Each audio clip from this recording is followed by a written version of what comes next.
Alright, stop scrolling. This is the one. Go to sleep. The complete Roman Empire saga. 400 years, all in one place. I've spent over 2 years of my life crafting this series, all by myself. Over 20 hours of content, bringing you the ultimate chronicle of Rome. From the golden age of Augustus to the peak under Trajan, through the chaos of the 3rd century crisis. See Diocletian's reforms, Constantine's new capital, and the final split after Theodosius. This was a massive undertaking. If you appreciate the effort, a like and subscribe means the world. No time. Hit save for later, so you don't lose it. Now let's begin. Welcome to the Roman MP. Let us now journey together, back through the mists of time, to the classical world of the Roman Empire. In an age when the vast majority of those around him were embracing the Christian faith, who was it that single-mindedly sought to restore the ancient glory of Roman polytheism? At a time when the Roman Empire was marching inexorably down the path of autocracy, who was it that personally went to the Senate House to deliberate faith minus in the late classical era of Europe, who still yearned to emulate the wise and virtuous emperors of the bygone Antonine age? He was the last surviving male of the Constantinian dynasty, Flavius Claudius. Julian's father was Julius Constantius, the half-brother of Constantine the Great. His mother was Basilinae, his father's second wife. Basil, Inae's own father, also named Julianus, had served under the Emperor Licinius as a praetorian prefect and head of government, a man of considerable standing. Julius was the son of Constantius Chlorus's second wife, Theodora, because the powerful Augusta, Helena, the mother of Constantine, was a bitter rival of Theodora. Constantine, to appease his mother's sentiments, had long kept his half-brothers posted in various parts of the empire, far from the center of power. It was not until Helena's death in 330 AD that Julius Constantius was summoned by the emperor to Constantinople. It was in the following year, 331 AD, that Julian was born in this new capital of the world. Tragically, Julian's mother, Basilinae, passed away shortly after his birth, leaving him motherless from infancy. He had 2 older half-brothers and 1 older half-sister, all children of his father's first wife, Galla. The young Julian lived a life of privilege within the imperial palace, surrounded by fine clothes, rich food, and the company of his relatives. His uncle was the emperor of the entire Roman world. His sister was betrothed to his cousin, Constantius, who was a designated heir to the throne. If nothing unexpected happened, he was destined to live a life of luxury and honor as a member of the imperial clan. His position in the line of succession was distant enough to keep him far from the dangerous apex of imperial power, yet close enough to ensure a life of comfort. However, as fate would have it, the unexpected did happen. In the year 337 AD, Constantine the Great died. The new emperor in the east, his cousin Constantius II, immediately unleashed a bloody purge. The imperial palace in Constantinople became a river of blood. Julian's father and his eldest half-brother were brutally murdered in this massacre. The 6-year-old Julian and his 12-year- were spared only because of their tender age. But from that day forward, they would never know freedom again.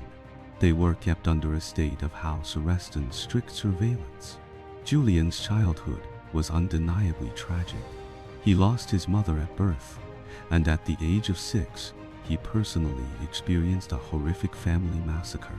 We do not know if he witnessed the deaths of his father and brother with his own eyes. We cannot fathom how close he came to death himself. How could a 6-year-old child understand all of this? Why did these things happen? And who was responsible for such cruel acts? However, as he grew older, the truth of the matter gradually came to light. Julian's initial admiration for his emperor cousin gradually transformed into a deep-seated hatred that he would carry to his grave. From a young age, Julian received a Christian education.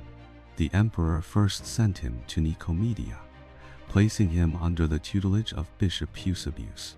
This was the same Eusebius who had delivered a speech at the Council of Nicaea in support of Arius, provoking the wrath of the Nicene faction. It was also likely he who performed the baptism ceremony for the dying Constantine. Another of his teachers was the philosopher Martinius, a man of Gothic descent. This learned eunuch had deep ties to Julian's family. He had originally been an attendant to Julian's maternal grandfather, Julianus, then became the teacher of his mother, Basiline, and now he was the teacher of the young Julian. Constantius had once forbidden Martinius from teaching Julian ancient Greek philosophy, but the stubborn philosopher completely ignored this order. He introduced Julian to the works of Socrates, Plato, Aristotle, and Homer, igniting in the young prince a profound and lifelong interest in Hellenic philosophy. Martinius not only inspired Julian's academic direction, but also shaped his moral principles. He taught him to be humble and simple, to despise the extravagance and ostentation of the Roman aristocracy of the time. In his later years, Julian would look back on this period of his life with great fondness, mentioning his mentor's name more than once in his writings. When Julian was 11, Bishop Eusebius of Nicomedia passed away. He and his brother Gallus were effectively exiled to the estate of Macellum, the former royal palace of the kings of Cappadocia. They lived there for 6 years. The person in charge of them there was George of Cappadocia, a Christian bishop. He lent a large number of books to the two boys to read. It was not until 349 AD that the two were released from house arrest and allowed to return to the capital. Gallus was summoned back to the court, while Julian, by this time, had acquired a considerable knowledge of both classical and Christian literature. He was therefore granted permission to pursue academic studies. The next 6 years were the happiest of his life. He wandered through the Greek world, moving from one philosophical academy to another, studying, reading, debating, discussing, and questioning alongside the greatest thinkers, scholars, and rhetoricians of his time. He also returned to Nicomedia to meet with the famous philosopher Leibniz. This scholar was a staunch opponent of the Christian faith and its foundations, and proudly called himself a polytheist. It was likely during this time that Julian's own religious inclinations began to shift. His previous Christian tutors had made him solemnly swear never to listen to Leibniz's lectures. Julian, however, paid someone to transcribe his speeches for him. In his youth, Julian first studied under the philosopher Edesias, and then under Edesias's student, another Eusebius of Myndus. It was from this Eusebius that Julian learned of the teachings of Maximus of Ephesus. Eusebius of Myndus was highly critical of Maximus's ideas. He warned Julian that sorcery and magic deceive the senses, that the works of magicians are the misguided paths of madmen who manipulate urban and material forces. But his words had the opposite effect, sparking Julian's rebellious spirit. It is said that when he left Eusebius, he told him, "Farewell, teacher, and devote yourself to your writings. Thank you for helping me find the man I was looking for." Julian then left Nicomedia for Pergamum, and then to Ephesus, where he found Maximus as his new mentor. It seems it was here that he decided to completely abandon the Christian faith and convert to the ancient Roman polytheism. But this was a gradual process, and it is impossible to pinpoint a specific date. Julian himself claimed that he had spent 20 years walking the path of Christianity, and for the subsequent 12 years, he walked the true path, the path of Helios, the sun god. However, Julian could not openly declare his faith in the full view of the Christian world. He could only convert in secret. After leaving Ephesus, Julian went to Athens.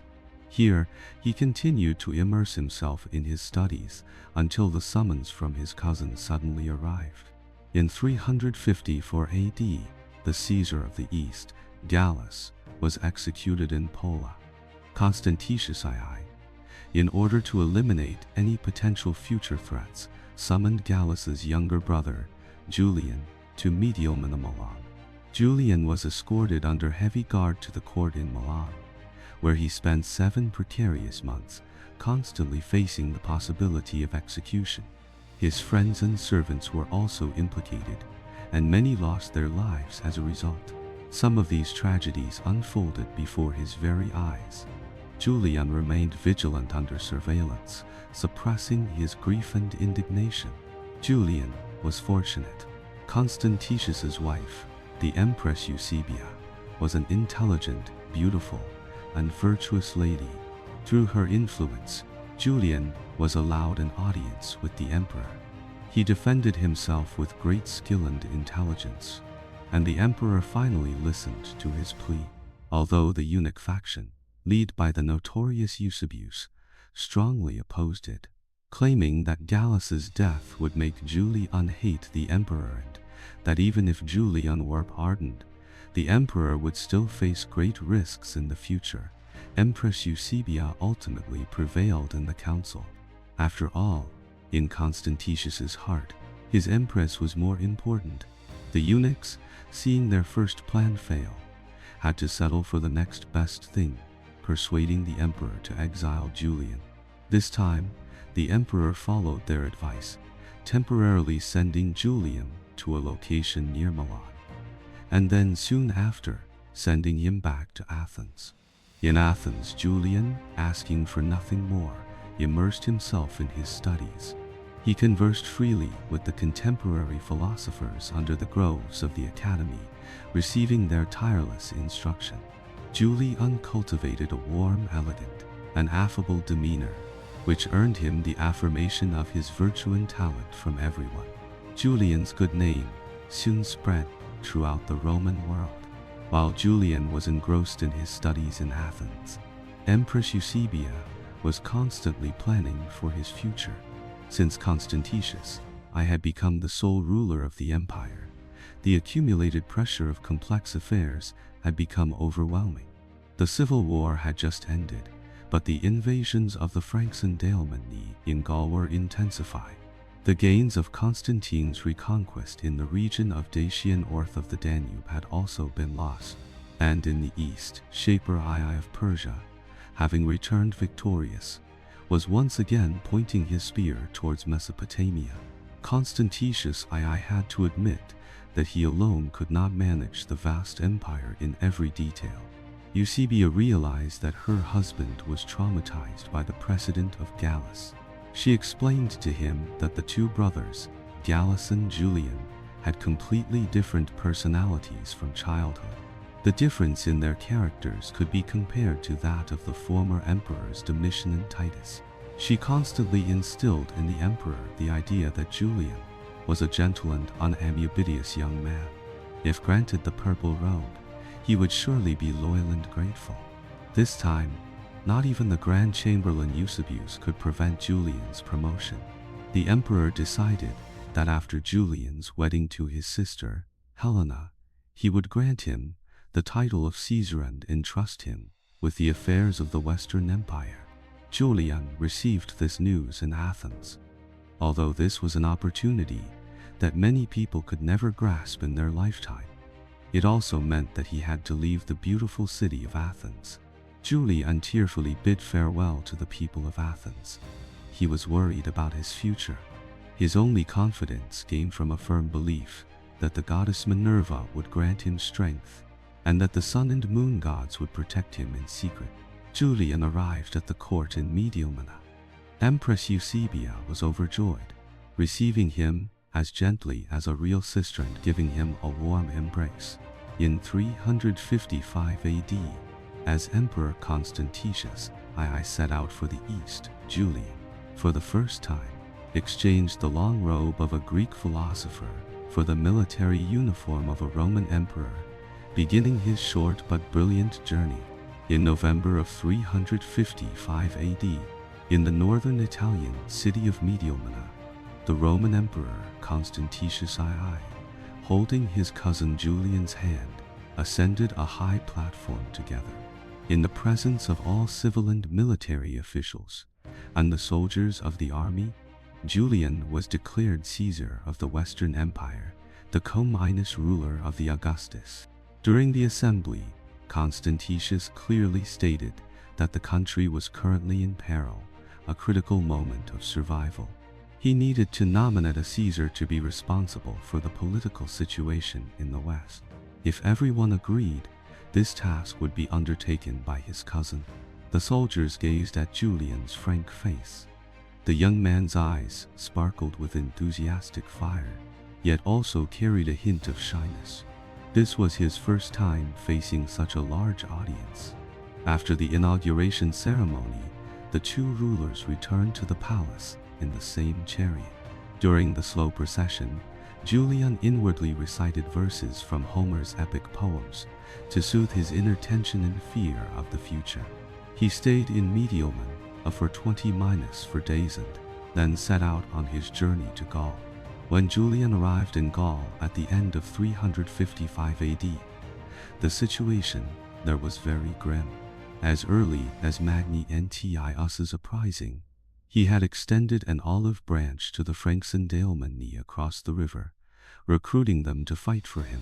The barbarian legions took this opportunity to cross the Rhine and enter Roman territory, but their assistance to the usurper was a pretense. Their real intention was to plunder in the chaos. They easily occupied many Roman border towns, such as Tongres, Cologne, Trier, Worms, Speyer, and Strasbourg. By the time Julian arrived, the barbarian forces had already established a firm foothold. Faced with such a critical situation, the newly appointed Caesar was a far cry from the Caesar in Gaul 400 years earlier. He had spent the first half of his life either imprisoned or immersed in study, with almost no knowledge of military and political affairs. He would sometimes even complain, "Oh, Plato, Plato, what a task for a philosopher." However, Julian was not a bookworm. He deeply understood the truth of applying what he had learned. He loved virtue, pursued fame, and despised death. The habit of self-minus restraint he had cultivated during his years of study perfectly matched the basic requirements of strict discipline in a military camp. He never cared for fine delicacies spread across the dining table, but was content with the same coarse and common food as the lowest minus-ranking soldiers. In the cold winters of Gaul, his bedroom had no firewood for heating, only a simple pallet on the floor. He often got up in the middle of the night to deal with urgent matters and inspect the camp. He spent almost all his spare time studying military theory and accumulating experience in governance. Only a very small amount of leisure time was used to delve into philosophical questions. He used the debating skills he had honed over many years to encourage his soldiers, and he got along with his subordinates using the Latin accent of the Gallic region. Through hard work, Julian's shortcomings in political and military theory were filled, and now it was time to put them into practice. During his first winter in Gaul, Julian, leading a guard of only a few hundred men, was stationed in Vienna. Because he was still wary of him, the confidant sent by Constantius, I always followed Julian. His actions were monitored, and his correspondence was intercepted. He had to politely decline visits from his closest friends. Of the servants who had followed him in the past, only 4 were allowed to stay with him: 2 attendants, a doctor, and a librarian. In the city, Julian received news that the city of Aden was under siege, but limited by the small number of troops at his disposal. Julian could only tell the defenders to hold on firmly, and there would be a way. The besieging barbarian forces were not determined to take the city, and the defenders were determined to protect their homes. Autun was thus saved. In the spring of 356 AD, Julian led a small detachment of archers and heavy cavalry to Reims.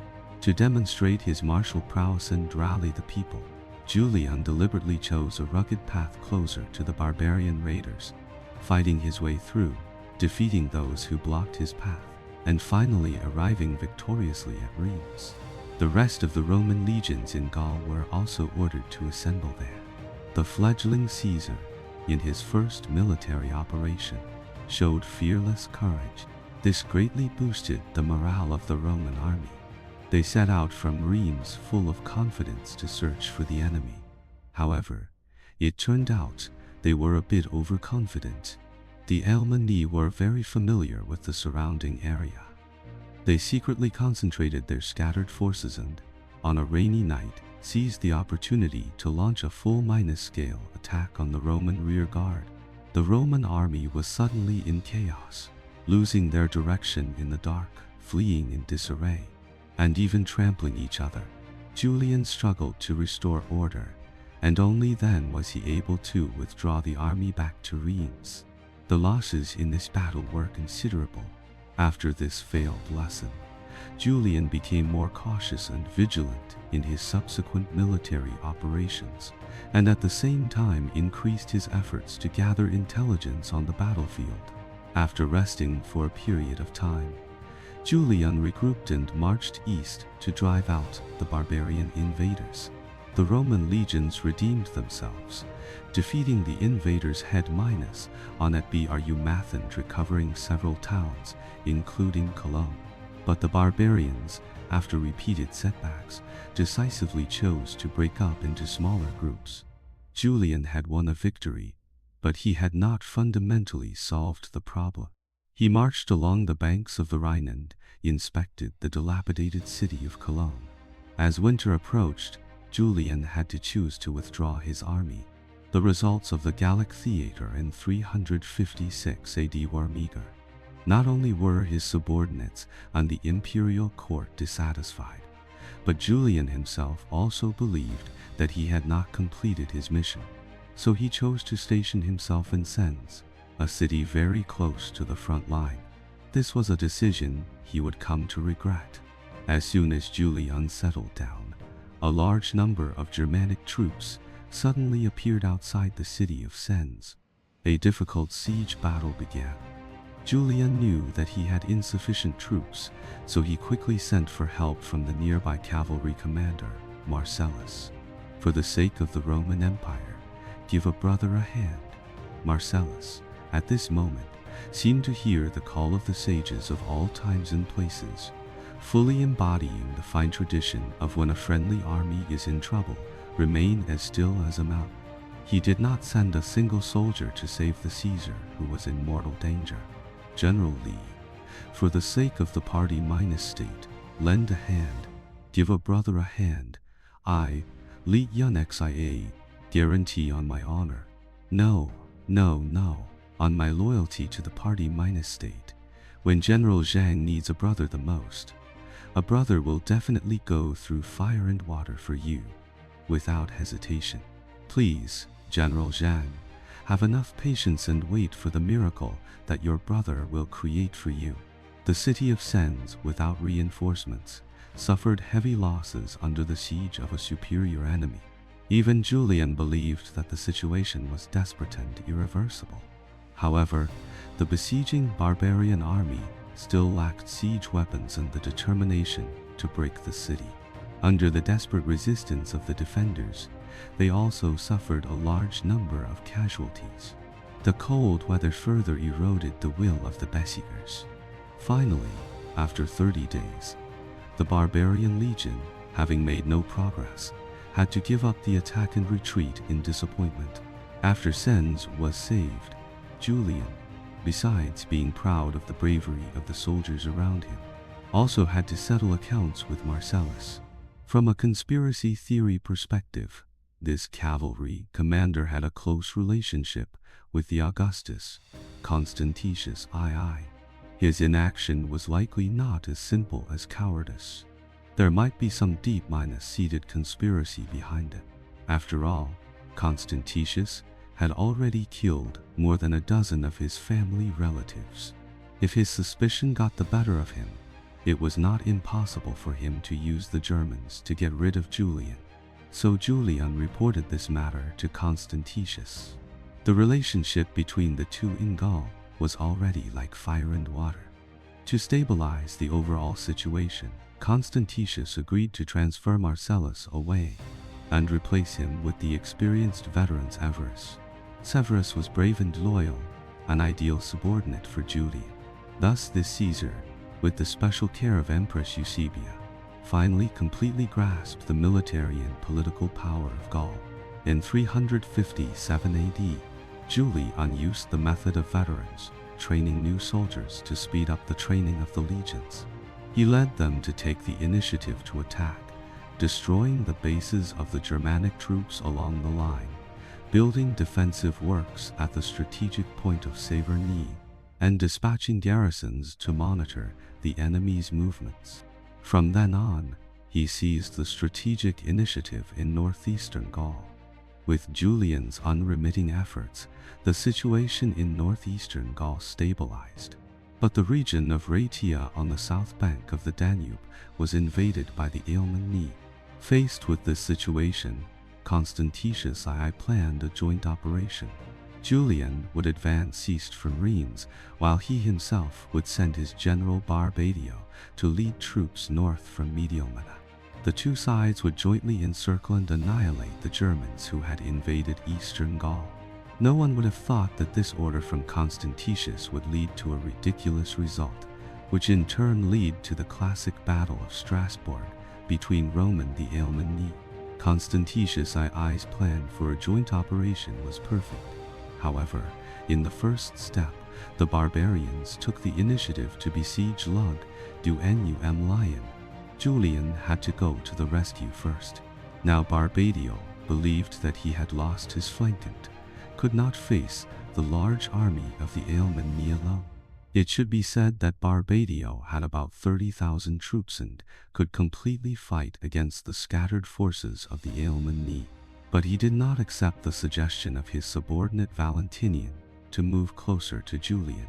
Instead, he allowed the enemy to retreat, then burned the army's baggage, and soon after chose to withdraw his army.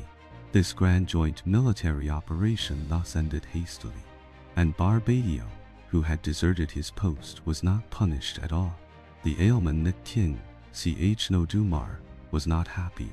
Hearing that the Roman joint army was coming, he had already assembled a huge legion of 35,000 men, crossed the Rhine, and entered Gallic territory. They couldn't find the Romans before they came, and they still couldn't find the Romans after they came. So, didn't they come for nothing? In the spirit of since we're already here, the Alemannic king decided that he had to fight a victorious battle no matter what. Crossing the Alps to invade northern Italy was unrealistic, so he might as well go deep into Gaul. The Roman army here was weak. I can't beat Constantius, but can I not beat you, Julian? So Ch. leading a group of kings and nobles, went to pinch this soft persimmon Julian. After lifting the siege of Lug du Julian, leading about 13,000 men, was stationed at Argentor at today's Strasbourg. His garrison and city construction in Severny were like a thorn in the side of the Alemanni. War was inevitable. Julian faced a dilemma. The number of troops he had was far from the enemy's. If there was a slight mistake, the whole game would be lost. But if he chose to withdraw his army, not only would his personal prestige be severely damaged, but the land along the Rhine would also be difficult to recover. Moreover, the Alemanni had, for the first time in a long time, gathered almost all their military forces. If he could defeat them in one battle, it would solve the border troubles of Gaul for a long time. This was a battle of high risk and high reward. Julian, seeing that the soldiers around him were in high spirits and all demanding to go out and fight the enemy, made up his mind to fight a decisive battle with the enemy. The dust of war rose in the northeast of Gaul. The Roman general left his home to break the remnants of the enemy. In August 357 AD, the two sides fought at Argentor-ad-Ung. There are various accounts of the strength of the two sides, such as the classic Rome, 13,000 versus Ailman, ni 35,000th. However, Julian would certainly have recruited some troops during the waiting period, and the Ailman knees formation was loose, so the number of troops put into battle would be somewhat discounted. I personally think a more reasonable estimate is over 15,000 for the Romans and over 25,000 for the Ailman knee. Although the disparity in forces was not that great, Julian and his Roman legion were still at a disadvantage. Their chance of winning lay in the discipline and equipment advantage of the Roman army. The Romans marched into columns in a dense formation, with the cavalry on the right and the infantry on the left. When they found the enemy, it was already approaching night. Julian wanted to let the soldiers rest for a night and delay the battle until the next morning. But the soldiers were already burning with fighting spirit and couldn't wait to engage the enemy. Julian complied with the will of the people, and so the battle began. The two sides each drew up their formations. The battlefield was in the suburbs of Argentor-ad-Ung. To the north of the battlefield was a forest, and at the edge of the forest was the east-west road leading to the city. The Roman army center was divided into 3 lines. The 2 wings of the first line were Julian's personal guard, and the center was the less combat-effective new recruit. The second line was archers, and the third line was the infantry reserve. The Roman left wing was the elite infantry led by Severus, and the right wing was the cavalry column, which included many elite heavy cavalry. These cavalry were Julian's intended decisive force before the battle. Due to the weakness of his forces, Julian was forced to order the infantry line to expand to the 2 wings, so his formation was relatively sparse. He himself, leading 200 elite cavalry troops, shuttled between the formations, directing the battle. On the Ailmanic side, the center was divided into 2 lines, and its infantry numbers were far greater than the Romans. The Ailmanic left wing was cavalry, facing the Roman cavalry formation. However, the Ailman knee had a trick up their sleeve, hiding some infantry among the cavalry, hoping to achieve a surprise effect. The Ailmanic left wing was commanded by the king's nephew, Serapia. He hid his infantry in the forest, hoping to ambush the enemy. Before the battle began, the Ailmanic crowd shouted, demanding that the king and generals dismount and fight with the infantry. This episode brought a very favorable situation for the Roman army. The Ailmanic commanders thus lost their mobility. Their control over the entire formation was greatly reduced. Julian, on the other hand, always maintained a transcendent perception of the battlefield. With a command from the Ailmanic king, the entire army attacked.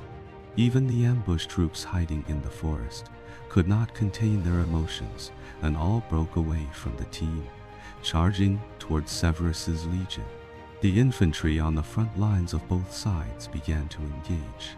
The Ailmanic cavalry, because it was mixed with many infantry, could only wait for the charge of the Roman cavalry. The Roman heavy cavalry indeed took the initiative to charge, but then the infantry in the Ailmanic light cavalry played a miraculous role. They drilled out from the formation and slashed at the mounts of the Roman heavy cavalry. The Roman formation was suddenly in chaos, with men and horses falling, and gradually became unable to hold on, and soon after fled the battlefield. In the process, they even crashed into the Roman infantry on the right. However, the Roman rear reserve took action. They stood in front of the scattered cavalry, and the cavalry formation was able to barely regroup. Julian also rushed over from the left wing at this time. He shouted at these demoralized cavalry, "My brave soldiers, where are you going? Don't you know that behind you is not a safe harbor, but the shame of defeat? Go back to your comrades on the front line to share the glory that belongs to you, not to abandon your country when others are fighting desperately. Most of the cavalry legions restored their formation, and one of the legions that refused to fight was punished by Julian after the battle by being given women's clothing. The Alemannic left wing could not break through.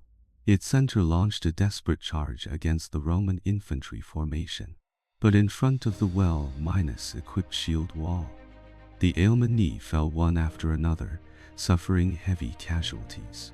To open up the situation, the Alemannic king led many generals under elite soldiers to attack the center of the Roman formation. The Roman center was almost broken through. A large number of Alemanni poured in from the gap in the Roman front line. Seeing the critical situation, Julian led his personal guard and the third line reserve into the battlefield, completely defeating the vanguard of the Alemannic breakthrough force. Meanwhile, on the Roman left wing, Severus's elite infantry had previously easily defeated the Alemanni, who had rushed out of the forest. They then continued to advance deep into the forest. The Alemannic army had poor training and equipment. They could not hold on after encountering Severus's elite infantry and soon fled the battlefield. Severus immediately led the liberated left-wing legion to move towards the enemy's rear flank. The Roman legion gradually showed an encircling posture. The Alemanni's two wings were in danger of being surrounded, and the attempt to break through the center also failed. Under the attack of the fully committed Roman army, they retreated step by step. Finally, the morale of the Alemannic legion collapsed. Panic spread in their ranks. The soldiers fled the line one after another and retreated to the rear. The Romans chased them all the way to the Rhine. Many were killed while fleeing, and many more drowned in the turbulent waters of the Rhine while trying to cross it. The Alemannic king, Dumar, leading a small number of followers, fled on horseback. They fled to the banks of the Rhine, near the ruins of Concordia, where they had previously prepared spare boats. But they were finally captured alive in a forest by a Roman cavalry squadron. The king was also brought before Julian. He, who had previously been ambitious and eager to defeat the Caesar in one fell swoop, now had to kneel and beg for mercy. Soon after, Dumar was sent to Constantius's court in Milan and eventually died of illness in prison. Constantius also selected many tall and strong warriors from among them to serve in special troops, and some to supplement the emperor's personal guard. The post-battle statistical report stated that about 6,000 Alemanni were killed in battle, 2,000 died in the pursuit, and about 2,000 drowned in the turbulent waters of the Rhine. About 1/3 of the soldiers died in the battle. The Romans, on the other hand, only lost 243 soldiers and 4 officers. Although the Roman casualties may have been exaggerated, this battle was indisputably a complete victory. In common parlance, it was the great victory of Strasbourg. Julian's great victory in Gaul basically decided the overall situation. The barbarian forces still remaining on Roman soil were not worth mentioning. It was only a matter of time before they were driven back across the river. However, while the young Emperor Julian had established a firm foothold in the west, the great Emperor Constantine in the east was not so smooth. So while Julian was fighting in Gaul, what was our dear Constantine doing? We'll see next time. In January of 360 AD, the Roman Emperor Constantine dispatched a tribune to Paris, demanding that Caesar Julian send a large army to support the east, including barbarian auxiliary troops. Each unit was required to provide 300 men. Julian and his subordinates were deeply disturbed by this order. Julian might lose half of his military strength as a result of this order. He had previously promised the troops in Gaul that they would never be sent to the east. These soldiers understood that if they agreed to go on the expedition, they would likely never return for the rest of their lives. And after they left Gaul, they would also lose strong protection. Their families would also very likely become slaves of the barbarians. The emperor's order was also very urgent. What could be done? The only way now was to persuade their commander, Julian, to refuse this order, or to be a little more extreme, to directly declare himself Augustus. After the Battle of Arge in Toradum, Julian continued to fight the barbarians in Gaul. In December of that year, Julian defeated a force of Franks. About 600 of them retreated to 2 forts on the Meuse River. They held out in the simple forts for a full 50 days, until they were finally exhausted by hunger. Only then did they lay down their arms and choose to surrender. The following spring, Julian ordered his soldiers to carry 20 days' worth of dry rations, not giving the Franks a chance to act in concert, and quickly deployed the legions in a line from Cologne to the sea. As expected, he easily won a victory. The various Frankish tribes quickly lost their fighting spirit and could only submit to Julian. The Chamavi retreated across the Rhine to their original settlements. The Salian Franks settled in Andria within the empire, providing necessary auxiliary troops for Rome. It is said that when the Chamavi sued for peace, Julian demanded the king's son as a hostage. He then claimed that the hostage had unfortunately died in an accident. Upon hearing the news, the Chamavi were shrouded in miserable silence. The old chieftain was even more heartbroken, lamenting that he had not only lost his son in his old age, but also brought disaster to his people. At this moment, Julian opportunely appeared with the hostage. The Chamavi tribe was overjoyed, singing and dancing. The noise soon quieted down. Julian spoke before everyone. "Look, this young man, the king's son, for whose death you were just weeping. Do you know why? This is all a punishment for your crime of invading Rome. Now the gods and the Romans have returned him to you. I will always take care of and educate this young man. This is my personal honor and also a guarantee of our sincere friendship. You must keep your word, abide by the regulations, and not violate the oath you have taken today." The 800 lords of the southeast, northwest, each offered their sons as tribute to Rome. If any lord dared to rebel, his hostage would be killed first, and then his clan would be exterminated. Julian, using both hard and soft tactics, finally successfully intimidated these cunning Frankish tribes. The Frankish tribes were pacified, but the Alemannic tribes were still restless. Julian's military operations against the Alemanni had already been carried out simultaneously. In 357 AD, Julian crossed the Rhine once, penetrating more than 10 kilometers into the Alemannic heartland, gaining a preliminary understanding of the local terrain and water conditions, and repairing some ancient forts built in the Trajan IC era. He then withdrew his army before winter arrived. In 358 AD, Julian crossed the Rhine for the second time, defeating 2 small kings who had participated in the Battle of Arge in Toradum, Su Omar and Horda R, forcing them to agree to return the still living Roman captives. Julian then ordered the cities and villages of Gaul to conduct a census of the number of residents lot. He used his excellent execution ability and profound knowledge to see through the deceptive tricks of the Alemanni. In 359 AD, Julian crossed the Rhine for the 3rd time. This time, the Alemanni were prepared in advance. They mobilized troops to move along the banks of the Rhine, trying to destroy the bridges to block the Roman advance.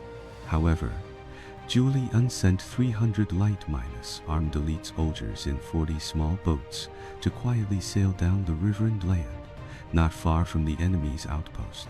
The Alemannic chieftains relaxed their guard at night, held a banquet, sang and danced. After drinking heavily, everyone returned to the camp, only to be surprised by the Roman elite soldiers. Julian officially crossed the Rhine and won a complete victory. The Alemannic tribes there, after completely obeyed the peace terms proposed by Julian, 3 great chieftains were brought to the Roman camp. After witnessing the strict training and magnificent military appearance of the Roman legions, they were completely convinced. In his military operations, Julian rescued about 20,000 Romans and did his best to repair the damaged towns, strengthening various defensive works and equipment storage. The materials needed for these things were provided by the defeated Germans. Julian was personally involved in the reconstruction work, setting a good example for officers and soldiers at all levels to work together. Julian also stabilized the hearts of the people by transporting grain from Britain and increasing the pay of the army, gaining the sincere support of everyone. When Julian did not need to go to the front line to fight, his internal governance of Gaul was also excellent. Before he set out on an expedition, he first handed over most of the civil cases to the provincial governors to handle. But when he returned, he would always carefully review them again, slightly mitigating the overly harsh laws to make up for it, and reviewing the judges' verdicts and proposing review opinions. Julian's judgments were well versed in the golden mean, neither too radical nor following the crowd. In the case accusing the governor of Narbonne of extortion, he calmly advised the emotional judge. The emotional Delphidius shouted, "If it is enough to acquit by denying, who can be convicted?" Julian replied, "If it is enough to convict by being accused by others, who can be innocent?" In terms of punishing corrupt officials, Julian also inevitably came into conflict with Constantius. Julian often came forward to correct the corrupt behavior of lower level officials and at the same time proposed a new tax system that strived for fairness and simplicity. This came into conflict with Constantius's tax official in Gaul, Florentius. He criticized an edict to levy a special tax. In the edict, he mentioned the suffering of the people and refused the emperor's order to sign an excessive property valuation, believing that the emperor had obviously overestimated the taxes the people could pay. This inevitably angered Constantius. Faced with a dilemma, Julian insisted on his own opinion. In a letter to a friend, he expressed his firm belief: "Would the disciples of Plato and Aristotle have acted differently from me? Could I have disregarded the unfortunate fame behind me? Should I not have been duty-bound to protect them, to keep them away from inhuman robbers, and to prevent them from inflicting endless harm? A tribune who abandons his post will be sentenced to death and deprived of the honor of a funeral. Then, if I myself, when in danger, neglect a more sacred and more important duty, what right do I have to condemn others? Since the gods have placed me in a high position, they will guide and support me with their grace. Even if I suffer in the future, I will be comforted by having a pure and upright heart. I really hope that heaven can give me a counselor like Solace now. If those people think I should be replaced, I will give up my position without any complaint. I would rather do more good deeds in a short political career than do evil for a long time or forever to keep those current positions." Under Julian's governance, the devastated Gallic region was revitalized. People regained the hope of a better life. Agriculture, manufacturing, and commerce gradually recovered. Young people no longer opposed marriage, and married people were willing to have children. Traditional celebrations were held as scheduled, and the roads between provinces were open, showing a scene of prosperity. Julian was particularly satisfied with and fond of the city of Paris. This was his warm winter residence. This now prosperous capital of France was originally just a small island in the Seine River, with only 2 wooden bridges leading to the city. The north bank of the Seine was covered with a forest, and the south bank was what is now called the Latin Quarter. In the late 4th century, there was a royal palace, an amphitheater, several baths, an aqueduct, and a campus martius for the Roman army to drill. The climate here was pleasant and the products were abundant. When Julian later faced endless chaos in Antioch, he would always recall the good times he spent in Paris. But good things are always short-lived. With a transfer order from Constantine II, Julian was suddenly pulled back to cruel reality. So what was the problem between these two emperors? Constantine II himself had also fought in the eastern part of the empire for many years, but his limelight had long been stolen by Julian, who had swept through Gaul. The Roman people all sincerely celebrated the victory of this Caesar. But the eunuchs and treacherous ministers in Constantius's court still relentlessly attacked Julian day after day. They believed that this Caesar's ability to handle official business was just an unreliable rumor. As for being proficient in the art of war, it was even more nonsense for this bookworm. Constantine II was not a fool. He certainly would not completely believe what the people around him said. But when he later issued edicts to the various regions and provinces, he deliberately suppressed Julian. In them, he did not mention Julian's contribution at all. Emperor Constantius has a comprehensive view of the overall situation, dispatches troops well, takes the lead in battle, inspires fighting spirit, and commands with certainty to win a great victory. And the barbarian king who presents the battlefield situation will surely make the glorious name of victory last forever. So, just as the relationship between the two emperors was gradually deteriorating, a transfer order from Constantius ordered half of the troops in Gaul to support the east, and this order bypassed Julian and was directly given to the various military commanders under him. This order was very reasonable on the surface. Shaper II of Sasanian Persia was intensifying his attack on Roman territory. It was natural to mobilize troops from within the country, but Julian knew, and his generals and soldiers also knew, that the previous Caesar, Gallus, had been executed after his military power was weakened.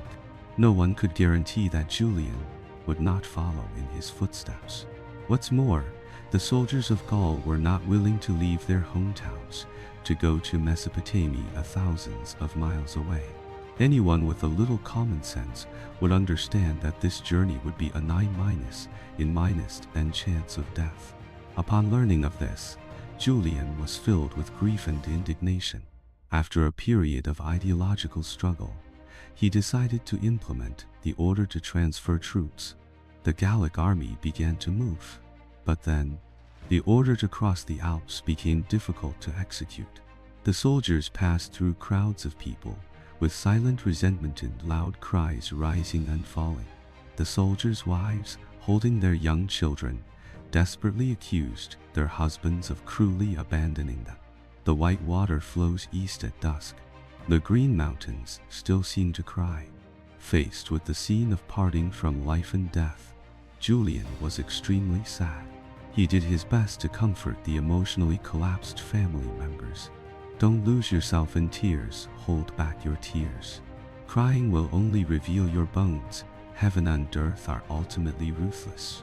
And within the Gallic legion, faced with an uncertain journey, undercurrents were also surging, and many topics unfavorable to unity gradually emerged.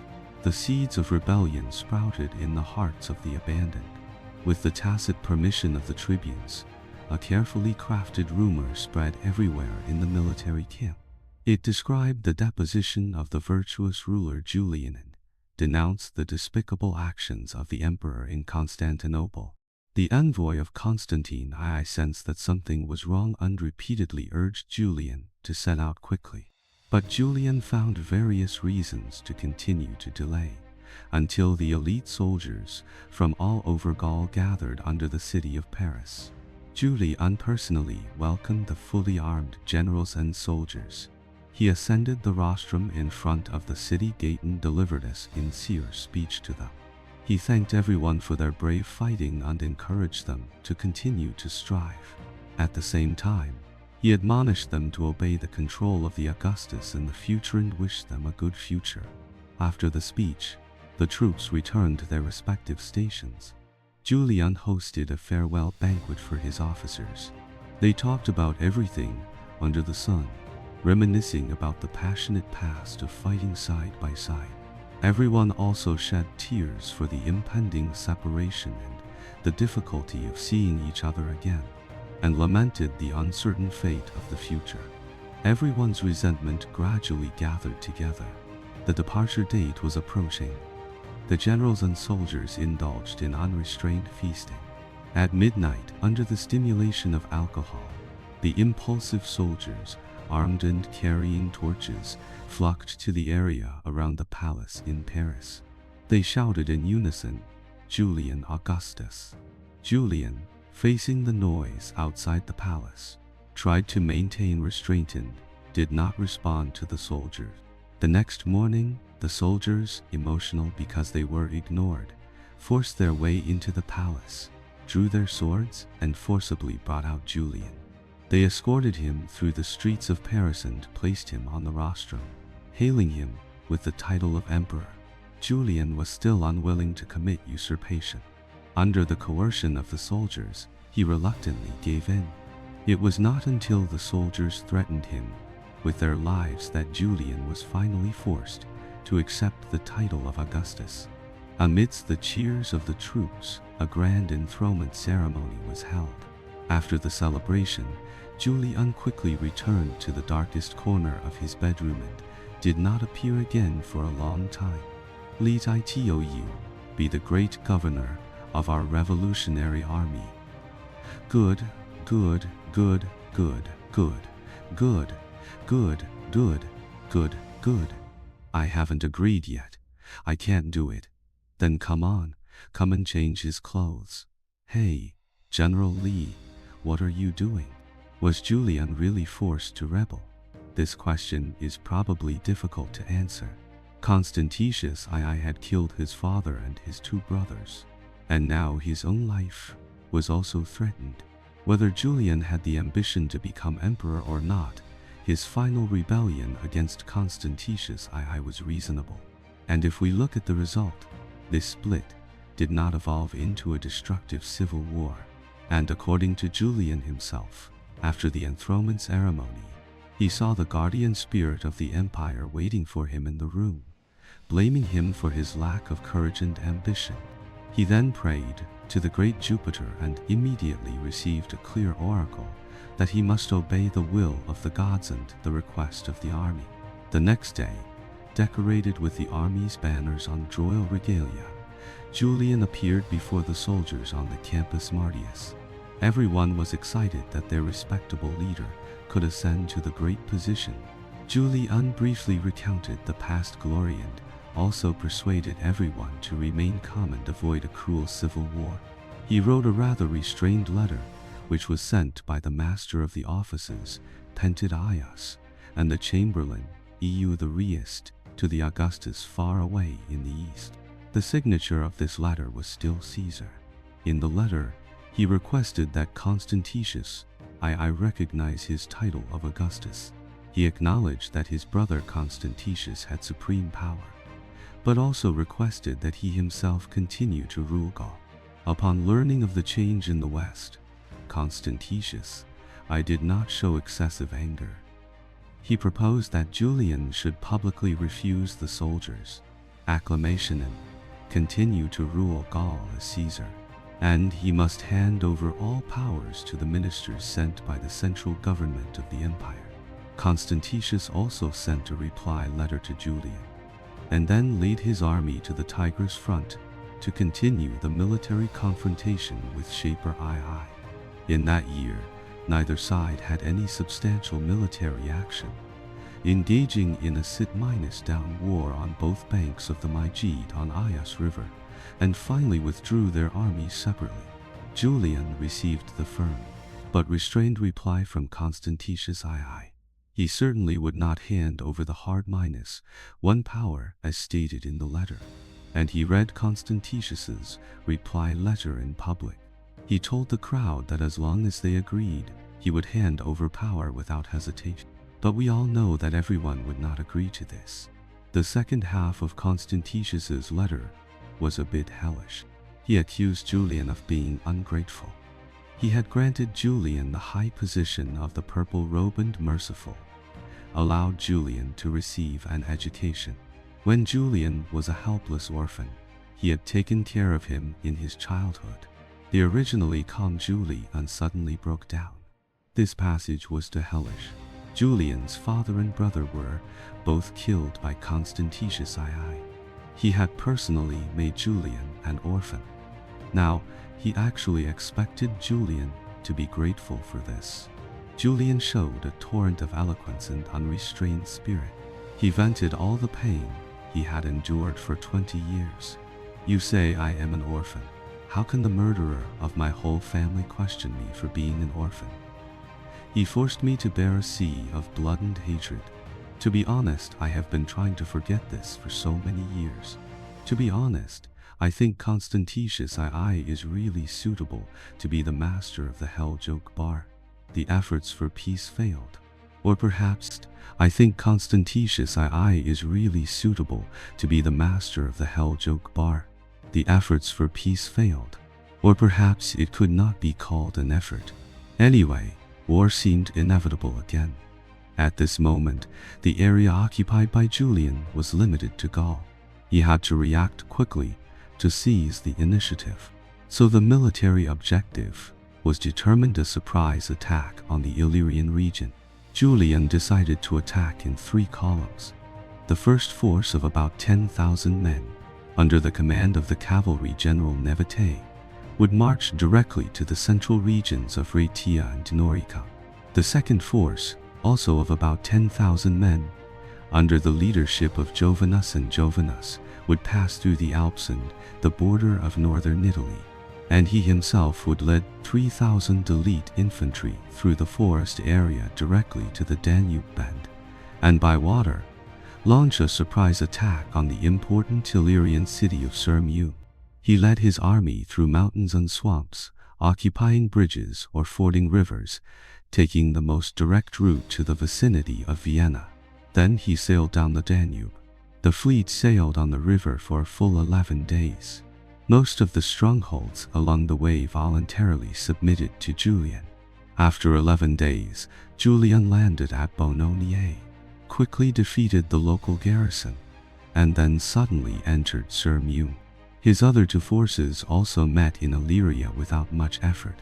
The generals of Italy and Illyria, Taurus and Florentius, abandoned their armies and fled, all fleeing back to Asia Minor. Julian then continued south, straight to the border of Dacia and Thrace. Suddenly, half of the Roman Empire was in Julian's hands. Julian established his headquarters in Naissus and, at the same time, sent his defense to all parts of the empire, publicly listing the secret letters of Constantius. He begged everyone to objectively judge who was superior between him and him. He also requested the Roman Senate, saying that the Senate could still grant the title representing the power of the empire. The local officials in Rome held a meeting, read Julian's letter, and at the same time acknowledged that he had now become the master of Italy. Let's turn our attention to Constantine II in the east. After ending the Persian War, he spent a pleasant winter in Antioch. Probably during this period, he married for the 3rd time. His wife, Faustina, later gave birth to his only child, Constantia. After his vacation, Constantius publicly announced that he would return to Europe to fight Julian, saying that this expedition would be as easy as hunting for him. All kinds of materials originally used to deal with Shaper II were all transferred for the use of the Civil War.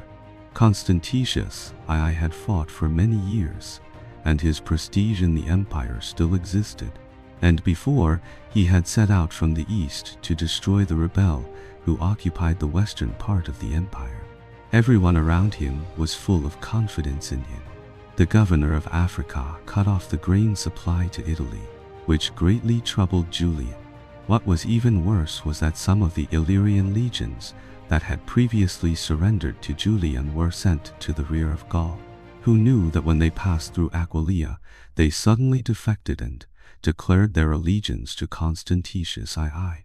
A sharp knife was suddenly inserted into the core of Julian's army's supply. Julian immediately sent troops to besiege Aquileia. The defenders were not to be outdone, and the city could not be taken for a long time. Both sides of the war hoped to win the final victory, but were unwilling to repeat the same mistake and consume the empire's strength in a civil war. But what happened next made both of them not embarrassed. In November 361 AD, Constantine II arrived at the Cilicia region not far from Antioch. Here he fell ill and eventually died there. It is said that before he died, Constantine acknowledged Julian as his legal heir, and then unwillingly closed his eyes. Constantine II was a historical figure as complex as his father. His various measures always had the shadow of Constantine. Whether it was killing relatives, unifying Rome, or foreign wars, one can find similar experiences with Constantine. His evaluation is much worse than his father's. But this emperor who ruled the empire for 20- for years cannot be labeled with simple adjectives. His life was still very complicated. The sudden death of the 40-5-year-old Constantius made Julian the only surviving male member of the Constantination family.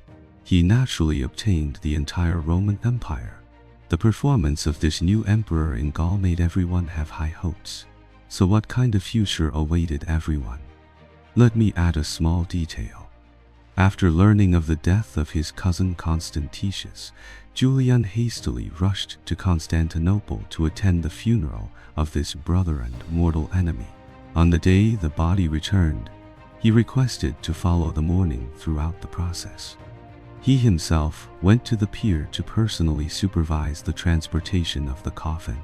After that, he personally led the funeral procession to the Church of the Holy Apostles, shedding complex tears. And after bidding farewell to this murderer of his father, Julian never set foot in any Christian church again. Why did the Roman Empire fall? Many people will answer that it was because it believed in Christianity. Christianity destroyed the Roman spirit, so the Roman Empire naturally collapsed. Here, I will not judge how reasonable this view is. Let's first see if any Roman emperor, after Constantine promoted the legalization of Christianity, had ever taken measures to oppose the spread of Christianity. Of course there was. And this emperor is the protagonist of this stage of our video, the called apostate Julian. Julian not only opposed Christianity, but also tried to restore the former Roman polytheism. For this reason, he was also called the last Roman by many people. Why did Julian go against the tide and resolutely oppose Christianity? And what methods did he use to revive Roman polytheism? Let's enter today's video together. At the end of 361 AD, Julian entered Constantinople and officially became the sole emperor of the Roman Empire, and also the last emperor of the Constantinian dynasty. After burying the former emperor, Constantine II, Julian officially began to exercise the supreme power of the empire. The subjects soon discovered the unique features of the new emperor. Whether it was his simple daily life, his rigorous and discerning legal judgments, or his hands-minus on political discussions, they were all things that had not been seen among Roman leaders for many years. And what shocked the people of the empire, especially the upper class, the most was Julian's religious beliefs. Although there had been many rumors before that, Julian was extremely disgusted with Christianity. As soon as the news of Constantius's death came, Julian immediately publicly announced that he was a believer in polytheism. At this time, the Christian believers in the Roman Empire were already very large. The Arian and Nicene factions were mired in a long period of dispute. The followers of the two factions were about to beat each other's brains out. As a result, they looked up and saw, my goodness, our emperor suddenly no longer believes in Christianity. Sir, are you for real? In fact, not only at that time but even today, many people are very puzzled. Why would Julian, a royal family member from a Christian family, go against the norm and choose to believe in polytheism? To explain this problem, we still have to go back to Julian's childhood. We have already talked about Julian's early experiences in detail in previous videos, so here we will just give a brief overview. When Julian was only 6 years old, he encountered a major change. His relatives were almost all killed in this change, and the murderer was his cousin, Emperor Constantine II, and he himself was under house arrest for more than 10 years. Julian's young mind could not understand all that had happened, but it was enough to leave a vague impression. The names of Christianity and his father's murderer, Constantine, were thus gradually tied together. Julian's Christian tutor was Eusebius of Nicomedia. He was taught to become a saint. Julian had served as a lector in the church of Nicomedia. Julian and his brother Gallus constantly prayed, fasted, distributed alms to the poor, gave gifts to the clergy, and offered sacrifices at the tombs of martyrs. They also jointly built the magnificent monument of St. Mamas in Caesarea. But the seemingly peaceful interior of Christianity was in turmoil. The Arian and Nicene factions were loggerheads, attacking each other. This disgusted the young king. And Julian's Christian tutors were also rigid and conservative, sneering at Julian's own thinking and not allowing him to express opinions that deviated from Christian doctrine. This further stimulated Julian's rebellious psychology. And just at this time, the belief in polytheism appeared in a timely manner. As we have said before, including his Enlightenment teacher Martin Ius, the famous philosopher Libanius, and Maximus of Ephesus, all had a great influence on Julian's thought, especially Maximus.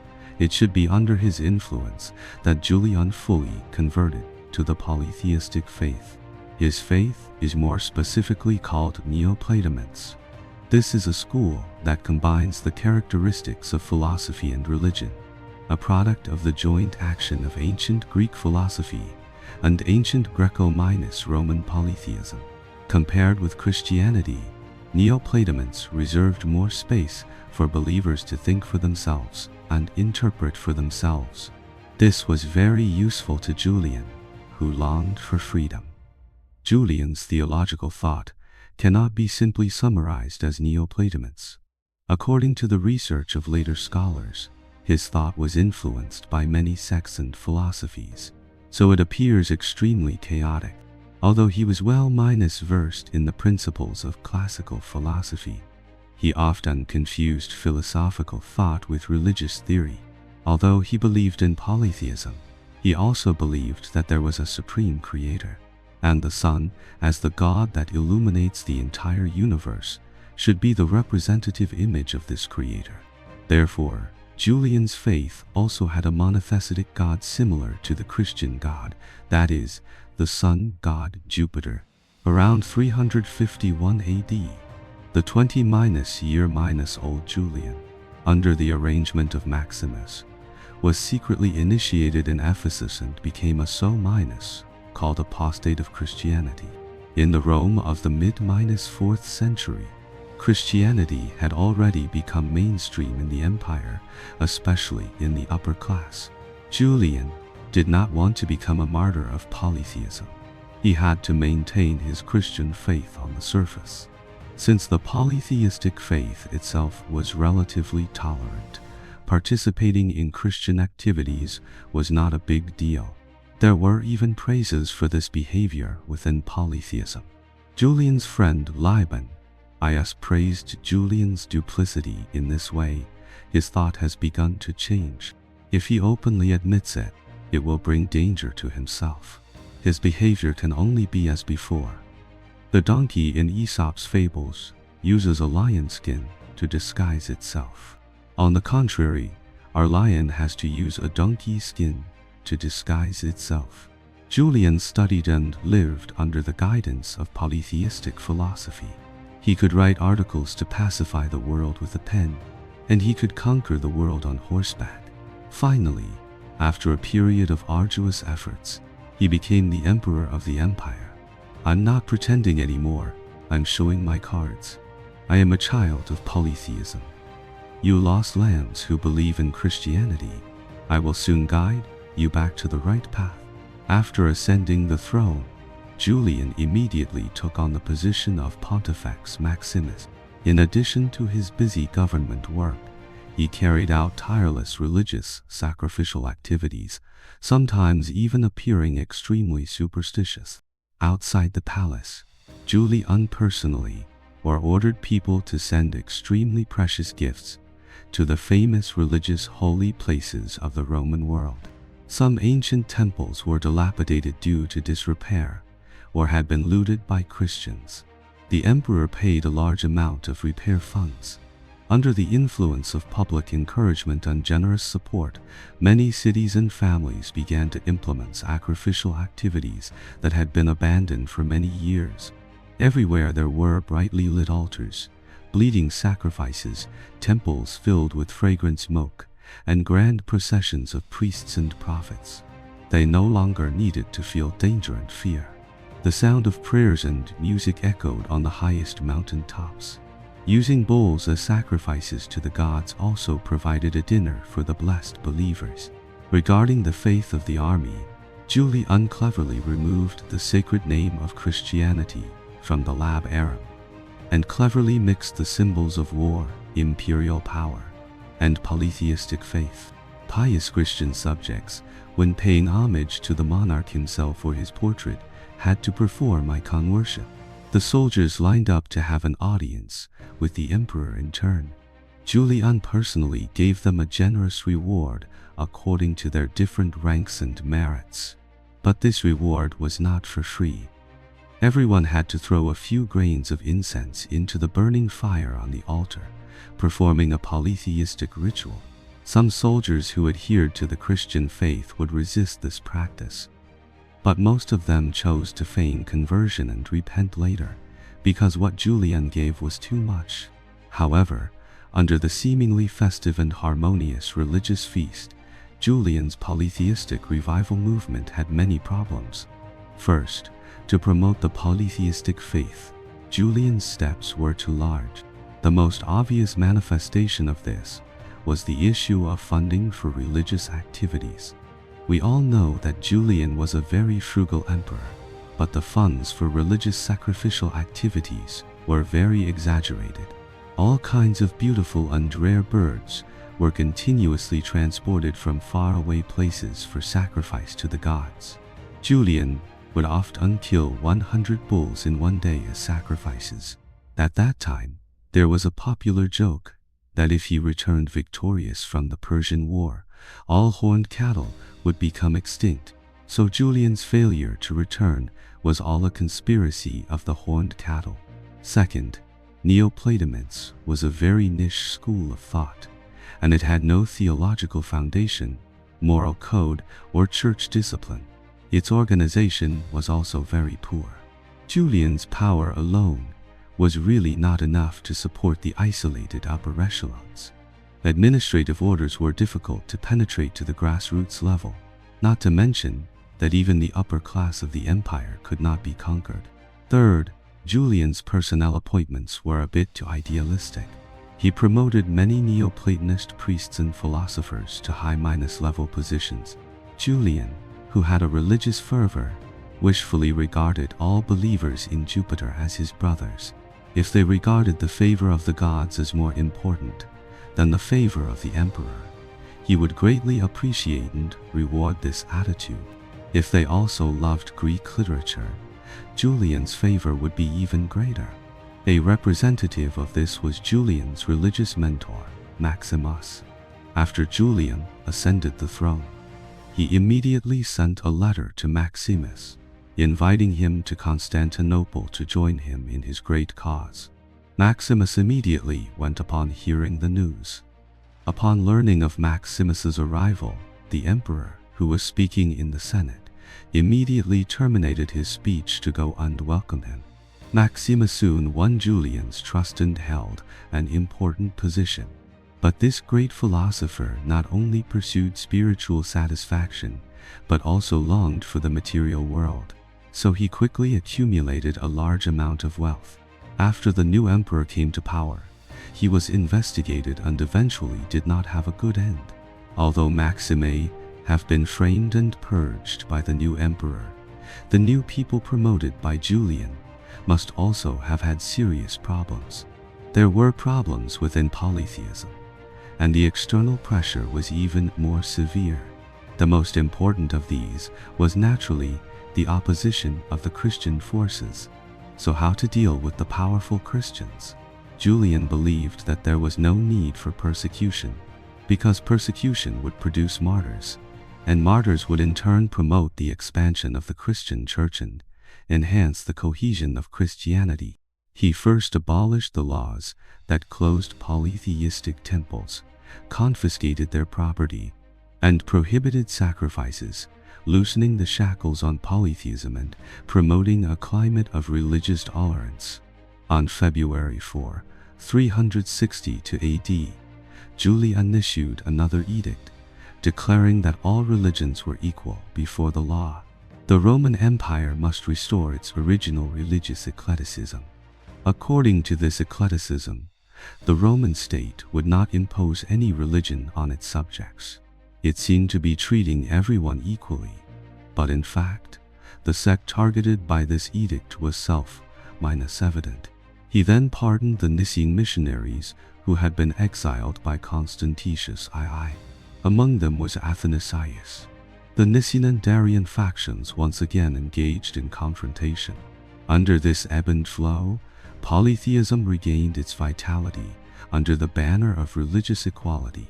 However, it didn't take long for Julian to realize that the loose polytheistic organization was still no match for the Christian church under equal conditions. Simply put, Julian's policy was still not extreme enough. Soon, Julian launched his triple containment policy. He still had to strike hard at Christianity. First, Julian tried to legislate to cut off the connection between Christianity and the mainstream community. On June 17, 362 AD, Julian issued an edict declaring that the most important quality for all teachers in academies was undoubtedly moral character. It sounds harmless, right? But this law also meant that all teachers had to obtain the approval of the city council before teaching others. And who was the boss of the city council? Naturally, it was the Emperor Julian. If any teacher wanted to get a permanent position, they had to get the emperor's approval. That naturally meant that they could not maintain their previous Christian faith. You have to choose between your profession and your faith. They had to give up one of them. For student sources, Julian also stipulated that Christian students did not have the right to enter public schools for education, further restricting the future development of Christianity. He also limited legal special exemptions to polytheistic believers, prohibited Christians from teaching grammar and rhetoric, and squeezed out high-level Christian officials, thereby depriving Christians of their superior position in terms of property, knowledge, and rights. Second, Julian tried to imitate the strict organization of the Christian church to reform the polytheistic structure and establish a highly organized polytheistic church. Julian ordered the polytheistic priests in various places to imitate the behavior of Christian pastors. For example, imitating Christian charities, establishing charitable institutions in various places, and showing care for the dead. Polytheistic priests should learn a holy way of life and should not frequent taverns, theaters, or engage in side businesses. Third, Julian chose to personally launch a philosophical attack on Christianity, trying to personally prove that its belief system was absurd and harmful. Julian called Christians Galileans. He believed that Christianity was originally a heresy of Judaism, and that the doctrine that humans as created beings are not divine was wrong. Humans are part of the divine. Julian then pointed out that the Christian Saint Jesus was not recognized by Jewish doctrine at all. Although Judaism also had many theoretical loopholes, it was still more legitimate than Christianity, because at least it had a history of several thousand years. But how could Christianity, a religion with only 300 years of history, be believed by so many people? One of Julian's main points on this was that the Galileans misinterpreted and misunderstood the Old Testament. Such an argument needed to be reinforced by policy. Therefore, he decided to rebuild the temple in Jerusalem. This was not because he particularly liked the Jews, but to use facts to refute the common argument of the Christians that the destruction of the temple fulfilled the prophecy of the Old Testament prophets. It was just that he later died in the Persian War, and this project was left unfinished. In 360 AD, Julian went to Antioch to worship the statue of Apollo in the Laurel Grove. The emperor, immersed in religious fervor, was eagerly looking forward to seeing a grand celebration. However, what awaited him was a dilapidated altar. In such a polytheistic temple, a Christian funeral was actually being held. Who ordered them to do this? Who was so bold? Oh, it was Julian's brother Gallus who did it. A part of this holy land was forcibly occupied for the maintenance of the clergy and as a cemetery. How could this be tolerated? Julian ordered that the remains originally buried here be formally moved away, but the Christians organized a procession to protest the emperor's action. However, it was very coincidental that on that very night, the temple in the Laurel Grove was suddenly engulfed by fire. The statue of Apollo was suddenly reduced to ashes. The entire building was left with only some ruins. The Christians of Antioch believed that this was a divine sign to punish the polytheists, but Julian firmly believed that this must have been done by the Christians. He was furious. He closed the Christian church in Antioch and confiscated the church's property. To find out the main culprits who created the riot, committed arson, and concealed church property, several Christians were tortured and interrogated. A bishop named Theodore was directly beheaded by the Eastern Court. The reaction from the common people was also very fierce, especially in the Levant region. In Gaza, Ashkelon, and nearby areas, there were spontaneous mob violence, where Christian tombs were desecrated and living Christians were nus hominis brutally killed.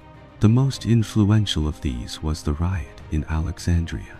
The culprit of the turmoil in Egypt should be the local bishop, George.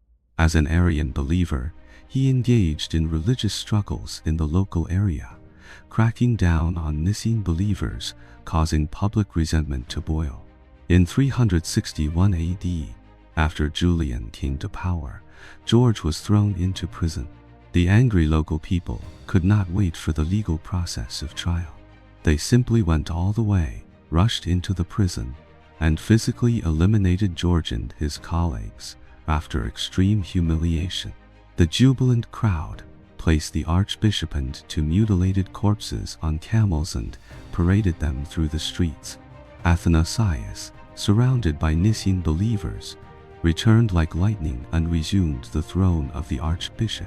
The riot in Alexandria was of a more brutal and more dangerous nature. But Julian, in order to maintain the stability of the situation in Egypt, did not pursue the legal responsibility of these mobs. However, for Athanasius, he was not so tolerant. The overthrow of George was not Julian's order.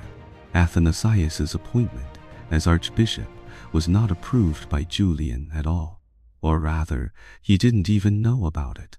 Athanasius had no respect for his elders. Julian's letter to the governor of Egypt was very stern in tone.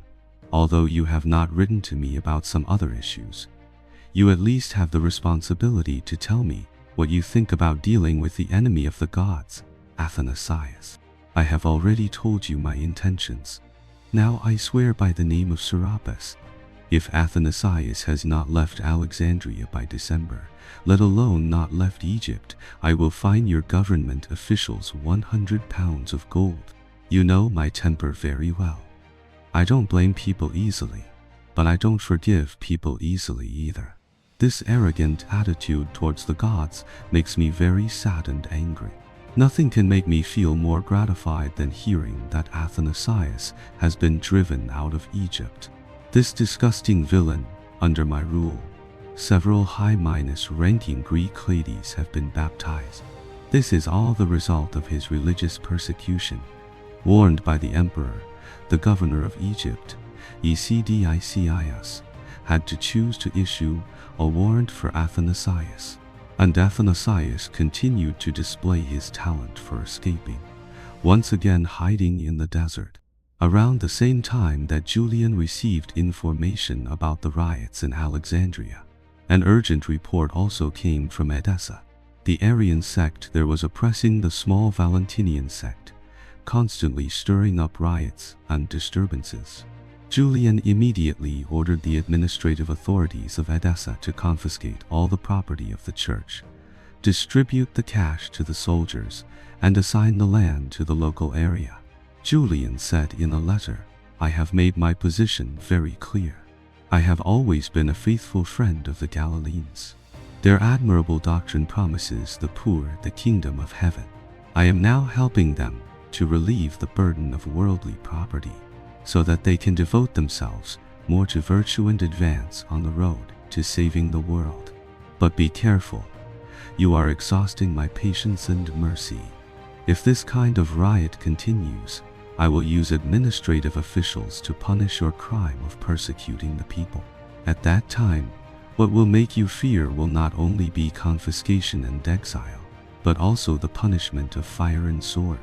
From the above content, we can see that Julian's religious policy was always very contradictory. He hoped to revive the ancient polytheism, but unknowingly leaned towards monotheism. He hoped to crack down on Christianity, which had already become established in the empire, but could not make up his mind to strike hard. While denying Christianity, Julian actually learned many things from Christianity. He never ordered the persecution of Christians. Although there were still martyrs in many places, this was not because of Julian's order, but because of the actions of mobs and some overly zealous local officials. Julian promoted the revival of polytheism by reforming the polytheistic organizational structure, curbing the development of Christianity, and attacking Christian theory. But these reforms ultimately were almost only superficial and did not fundamentally change the belief system of the empire. Why? Perhaps it was because his ideals were out of step with the times. Perhaps it was because his policies were not extreme enough. But the most important reason was that Julian simply did not have enough time to implement his policies.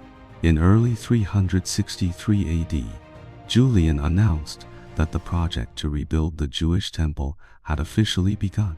But at this time, there were only about 6 months left before his death. On an ordinary day in the 4th century, in an ordinary house within the Roman Empire, a fierce debate was taking place. The protagonists of the debate were a father and son. Beside the sons sat another young man. They tried their best to persuade the old man to accept their point of view, but in the end, they failed. This young man was the emperor of the empire, Julian. Because the son had accepted Julian's ideas, the father decided to sever father-son relations with him.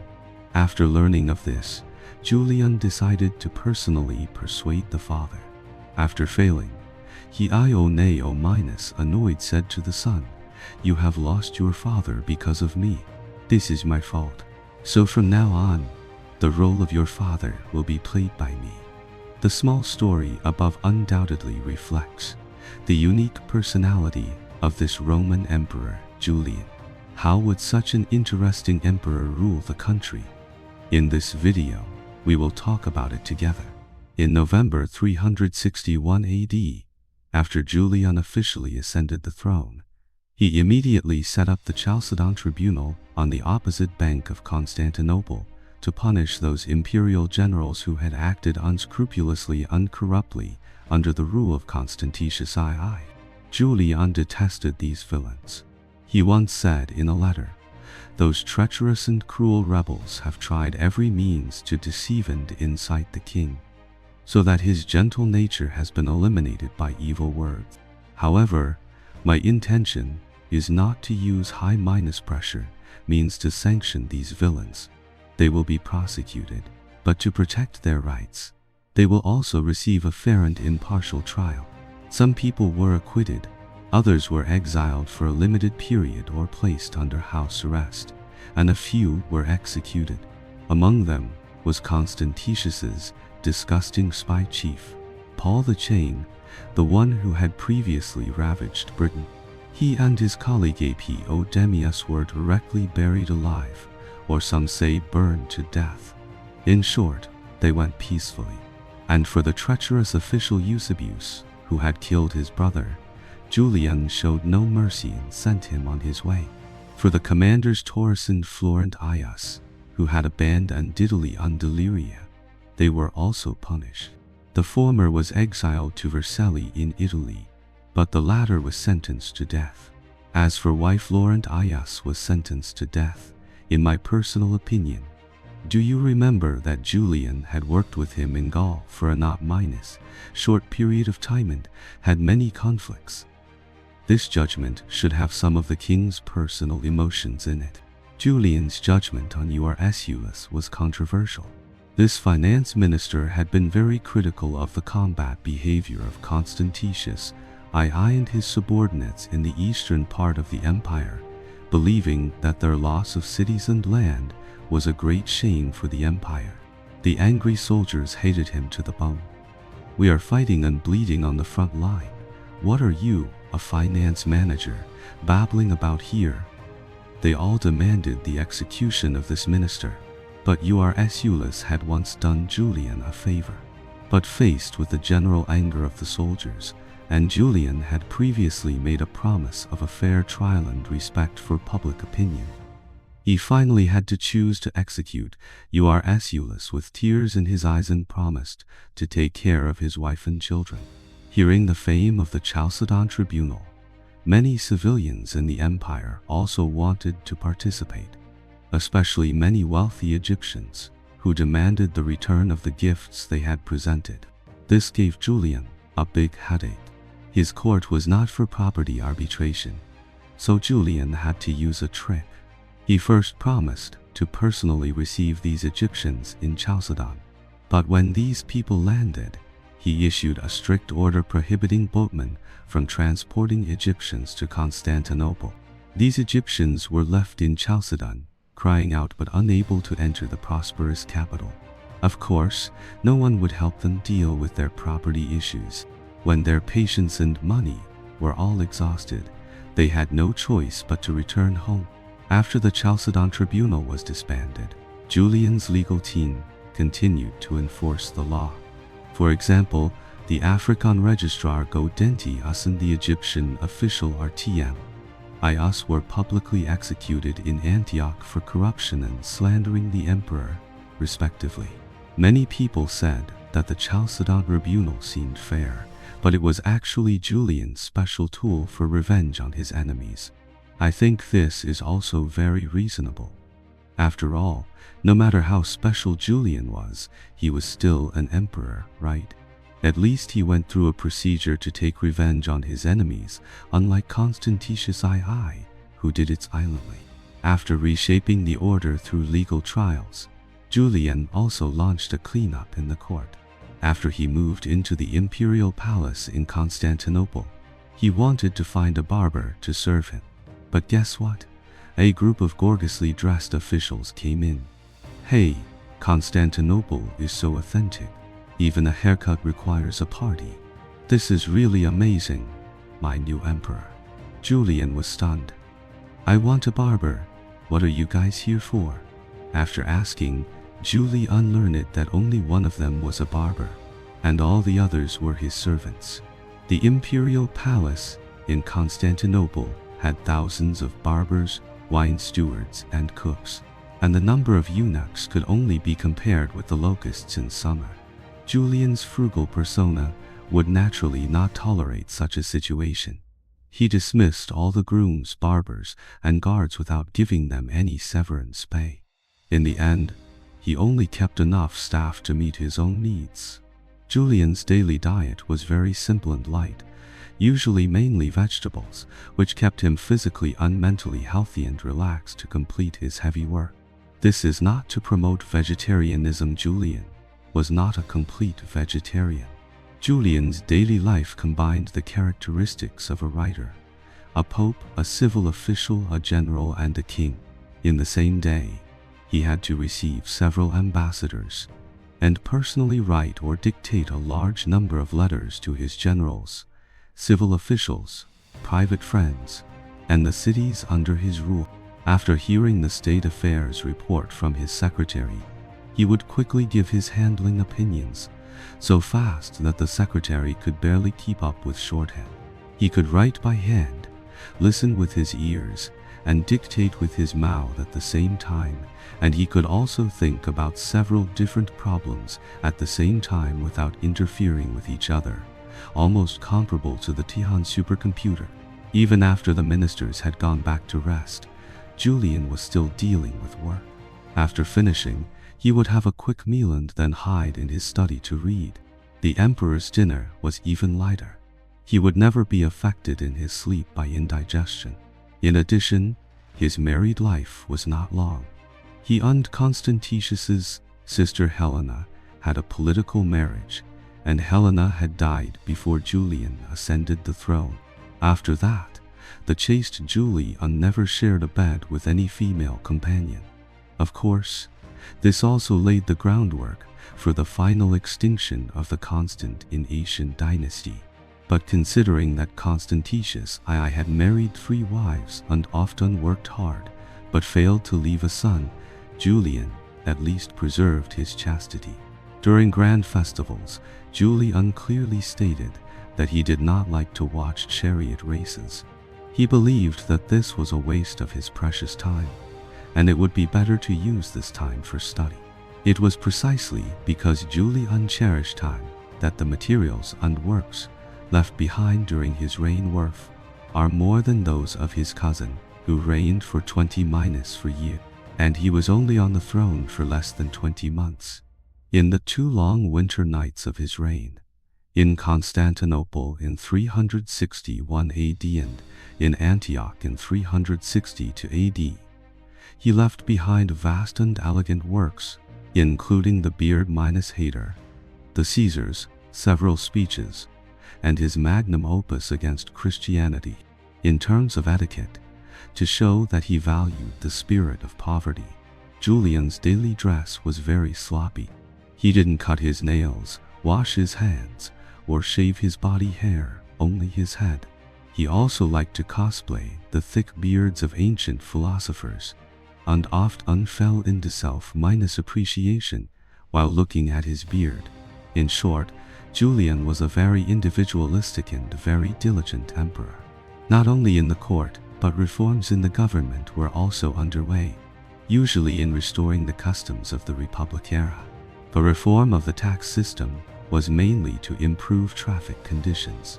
The post stations ensured that there were sufficient horses, mules, and cattle for the official travel of government officials and the transportation of official goods, which greatly improved the efficiency of transportation. And what Julian valued most was restoring the ancient traditions of the Roman Republic. He absolutely refused to use the titles Dominus or Lord. He was also very respectful of the position of consul, which had become a mere ornament. On January 1, 363 AD, the newly appointed consuls, Martinus and Nevites, went to the palace to pay their respects to the emperor. As a result, Julian jumped up from his seat and personally welcomed them with great enthusiasm, which completely stunned the 2 consuls. When watching the games in the Circus Maximus, Julian held a ceremony to release slaves in front of the consuls. But he suddenly realized that this act violated the authority of the consuls. So he immediately issued an edict of self-criticism and imposed a fine of 10 pounds of gold. Julian also attached great importance to the Senate. He often, regardless of the emperor's majesty and high pressure, personally went to the Senate to debate face with the various senators, and even went to the Senate on foot. Julian was also obsessed with the law, often playing the role of a judge and personally trying cases. The Romans once again saw an emperor who took pleasure in fulfilling his duties, was diligent and loved the people, was the first to worry about the world's worries and the last to enjoy the world's joys. And the last such Roman emperor was Alexander Severus. 120 years ago, Julian admired the prosperity of the Roman Empire during the era of the good emperors, especially the golden age of Emperor Antoninus Pius. However, this young man not only wanted the country to be peaceful and prosperous, but also hoped to replicate the military achievements of Alexander the Great. There are also some records that believe that when Julian was delusional, he even believed that he was the reincarnation of Alexander the Great. So where should he launch his conquest? Needless to think, it must be to the east. At this time, the Franks and Alemanni in the north had just been crippled by Julian. The barbarians north of the Danube did not dare to provoke this god of war from Gaul. Then only the Sasanian Persia in the east was a worthy opponent. Moreover, Shaper-I had just seized several Roman border towns not long ago. This score must be settled. Shaper-I, hearing that Julian wanted to make a move, had heard of Julian's achievements in Gaul. He had also witnessed with his own eyes how his old enemy Constantine was overturned by Julian. So he immediately sent an envoy to request peace talks. But Julian would not budge an inch. You burned my city, killed my people, and you want to negotiate with me? Fine. I will soon go to Constantine myself to talk to you. In 362 AD, Julian, after staying in the capital for less than a year, hastily led his army to Antioch to prepare for the Eastern expedition. The Antioch of the 4th century had not yet experienced the natural and man-made disasters of later generations and was a very prosperous city. Its historical heritage was even far superior to Constantinople. The wealthy citizens here wore gorgeous clothes, pursued luxury and extravagance, and even mocked masculinity and virtue. In fact, women and the elderly had also become the mainstream of society. Compared with a chaste emperor like Julian, it was simply depraved beyond recognition. Here, Julian, in addition to preparing for the Eastern expedition and suppressing the Christian faction, also tried to reform the economic problems of Antioch. In that year, the climate in the Syrian region was abnormal, and the agricultural harvest was poor. The price of bread in the Antioch market rose sharply with the lack of grain. In addition, the hoarding and speculation of merchants who monopolized the food supply further exacerbated the price increase. The citizens of Antioch, who were used to a comfortable life, complained that the prices of poultry and fish were too high. Julian publicly stated that wine, oil, and bread could still be supplied normally, and a frugal city should be satisfied. At the same time, he used administrative means to forcibly fix the price of grain, stipulating by law that in times of grain shortage, the selling price should not exceed that of a year of abundant harvest. At the same time, he ordered grain to be transported from the granaries of Hierapolis, Chalcis, and even Egypt and put into the market of Antioch. Whether you are a friend of economics or history, you should be able to guess what happened next. The rich merchants bought up the royal wheat. The landlords with grain did not supply the city's needs, only letting a small amount of grain appear in the market, selling it privately at illegal prices, and eating up the grain that was supplemented into the market. This grain was just a drop in the bucket for the high grain prices. Seeing that his policy had almost no effect, Julian believed that the people's complaints were ungrateful slander, and that it was the speculative behavior of those local senators that caused the country's disaster. So he arrested the senators and many wealthy merchants and threw them into prison, forcing these people to sell their hoarded grain at a low price. Julian released these people at night. The grain price finally dropped somewhat, but the emperor's merciful behavior was not appreciated at all.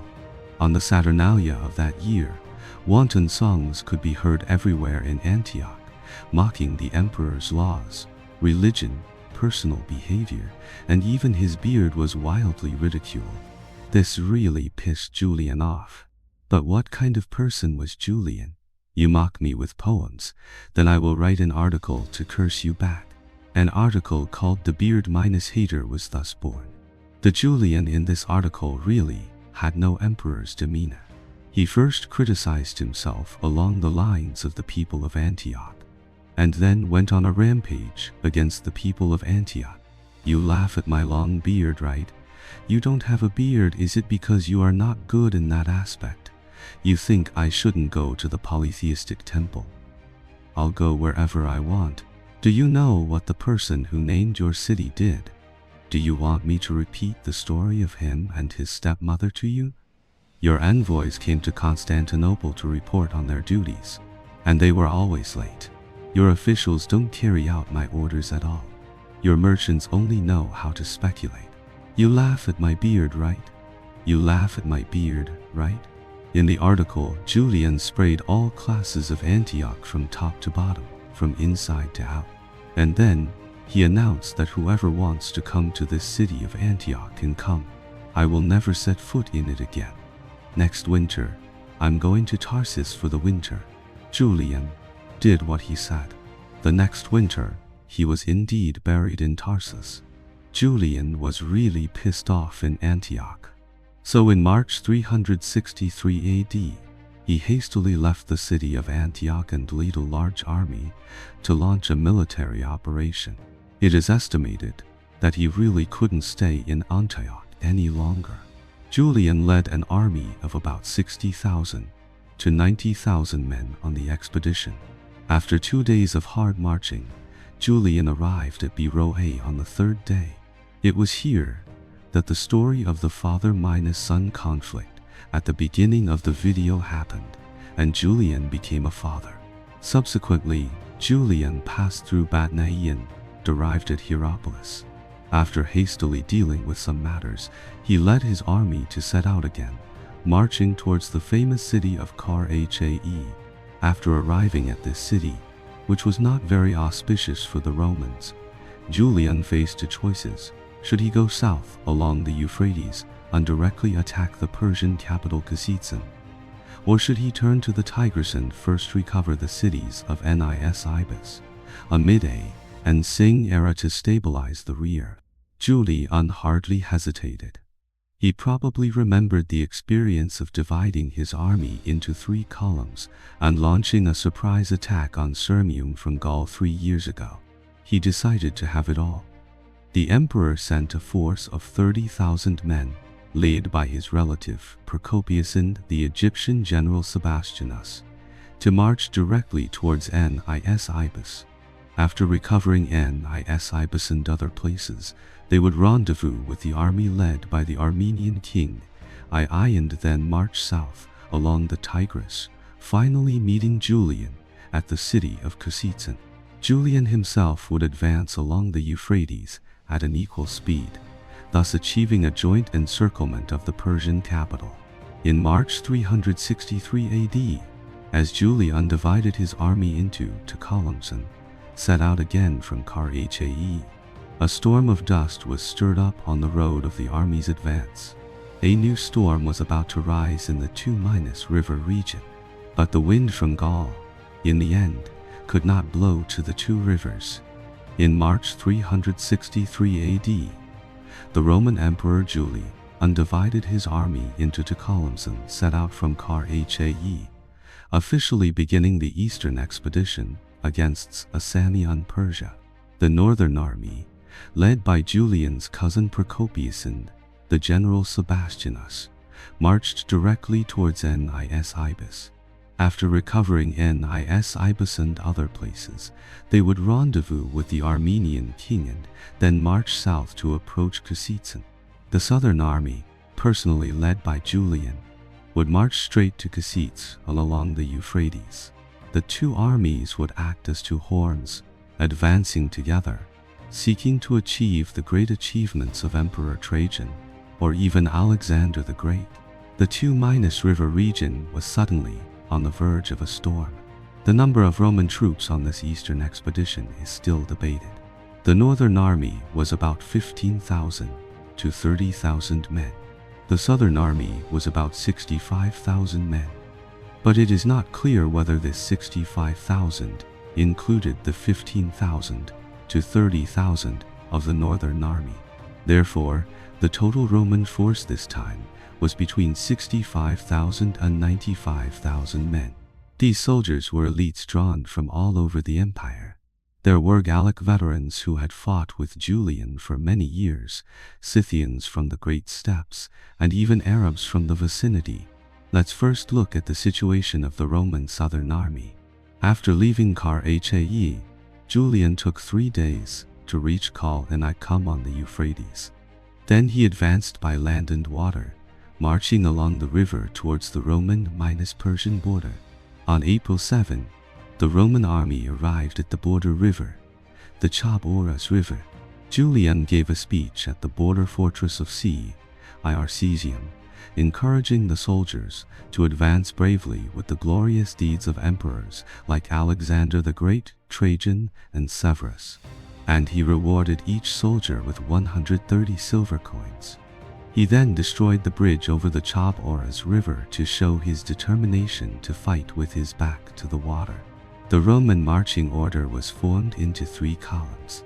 The main infantry force was in the center, commanded by the general Victor.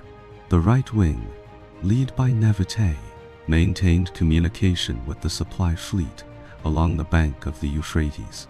The left wing of the army was the cavalry column, with Hormizd and Dare and they us appointed as cavalry generals. This Hormizd was the third brother of Shaper II and also his brother Minus in Minus Law. After the death of Hormizd II, he was placed under house arrest by the Persian nobles until he escaped to Constantinople in 323 AD. He was treated favorably by Constantine the Great. After Julian's eastern expedition, he acted with the Roman army. Lucilianus led 1,500 light cavalry scouts, active around the army. Dogala if Usan Secundinus of Os Rome commanded the rear guard. The baggage was located in the gap between the columns, under strict protection. The Roman formation adopted a loose formation, stretching for 10 miles. Julian, under the protection of the light cavalry guard, shuttled between the formations, constantly encouraging the morale of the soldiers. On April 14, the Roman army arrived at Anatha, a small city on an island. At first, the city's residents decided to resist Julian. But under the persuasion of Prince Hormizd and the intimidation of the Roman land and water advance, they chose to surrender. Julian moved all the soldiers and civilians to Syria and razed the city to the ground. On April 17, Julian advanced to Theluthai, but failed to conquer this fortress. So he chose to bypass the city and continue to advance. He assured his generals, "I will be back. This city will be taken by me after Kasitsan." In the following days, the Roman army took several cities in a row. After defeating a Sasanian detachment, they entered the Assyrian region in May. The residents of many towns along the way abandoned their homes and fled. The old and young who did not have time to escape were massacred. The Sasanians implemented a scorched-earth policy along the Roman army's advance and destroyed dams to slow down the Romans' pace. The situation Julian faced became increasingly difficult. He had to occupy the cities of the Assyrian region to approach Kazitsyn. First was Anbar, the second largest city in the 2-River region after Kazitsyn. After the Roman army failed to persuade it to surrender, they launched a siege. Julian sent battering rams to attack with all their might, successfully opening a gap in the corner of the city wall. The Sasanian army retreated to the inner city. The Roman army continued to attack fiercely with siege weapons. The two sides constantly fought with projectile weapons. The Romans took advantage of the houses to occupy favorable terrain and attacked together with the siege towers that the civil engineering veterans were good at. It only took 2 days to successfully break the city. The Roman army plundered wantonly in the city. After the ravages of war, only about 2,500 of the city's residents survived. This was considered revenge for the fortress of Amide a few years ago. Leaving Anbar, the Persians broke the dams, and the 2-River plain suddenly became a swamp. The advance of the Roman army encountered greater difficulties, but Julian shared valiant woe with his soldiers. The emperor's purple robe, like the soldiers' coarse woolen battle robes, was all stained with sweat and dust, becoming filthy. He often took the lead in battle, regardless of danger, and even personally killed an enemy with his own hands. But he was too reckless in doing so. Before reaching Kazitsyn, there were several times when he almost capsized in a ditch, which also laid the groundwork for his later end. Julian then led his army to besiege the fortress of Moza-Malcha. He personally directed the siege. On the one hand, he set up siege engines, and on the other hand, he carried out tunneling operations. The frontal attack attracted the attention of the defenders, and the tunneling troops were able to smoothly reach under the city walls. About 1,500 Roman soldiers entered the city through the tunnel. The city was thus taken by the Romans. The defending general was burned alive because he had a play with Prince Hormizd. All the fortresses and defensive works were also razed to the ground. The city of Moza-Malcha thus disappeared from history. Julian had some psychological burden about the massacre.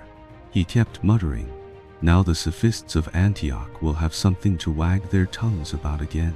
Those damn people of Antioch." For the rest of May, the Roman army continued to advance towards Kazitsyn. Until the end of May, the twin cities of Seleucia minus Kazitsyn, the winter capital of Sasanian Persia, appeared before Julian's eyes. The main city of Kazitsyn was on the east bank of the Tigris, while Seleucia was on the west bank. This great city, once built by the Greek conquerors, was now in decline. It had actually become a satellite city of Kazitsyn. To capture Kazitsyn, one had to cross the Tigris, and to cross the Tigris, one had to transport the Roman fleet from the Euphrates to the Tigris. Julian established a camp near the ruins of Seleucia, setting up trenches and fences to prevent attacks from the Persian defenders. Julian could have used the nearby Narmalch or oil canal to transfer the fleet to the Tigris, but the Persian army nearby had already assembled. At this moment, separating the navy and the army was very unwise. Julian decided to simply dig a canal on the spot. He found the ruins of a canal dug by Trajan during his Eastern expedition more than 200 years ago.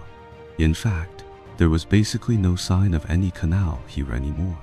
The powerful civil engineering ability of the Roman army was once again demonstrated. A canal that could pass ships was soon completed.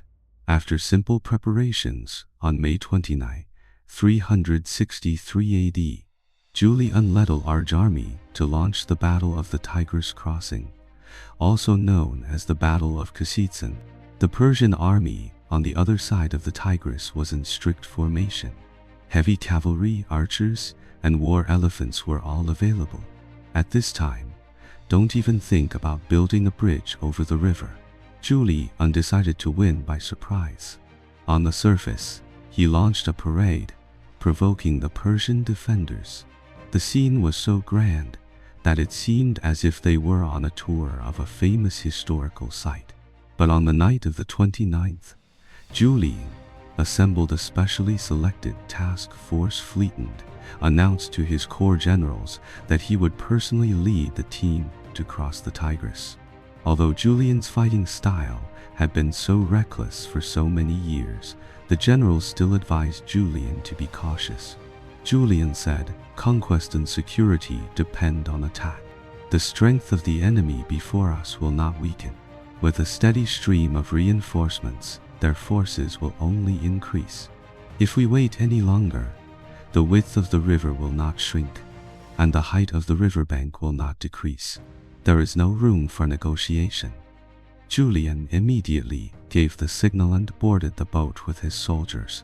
Everyone rowed with all their might and soon disappeared into the dark night. Suddenly, a fire rose on the other side of the river.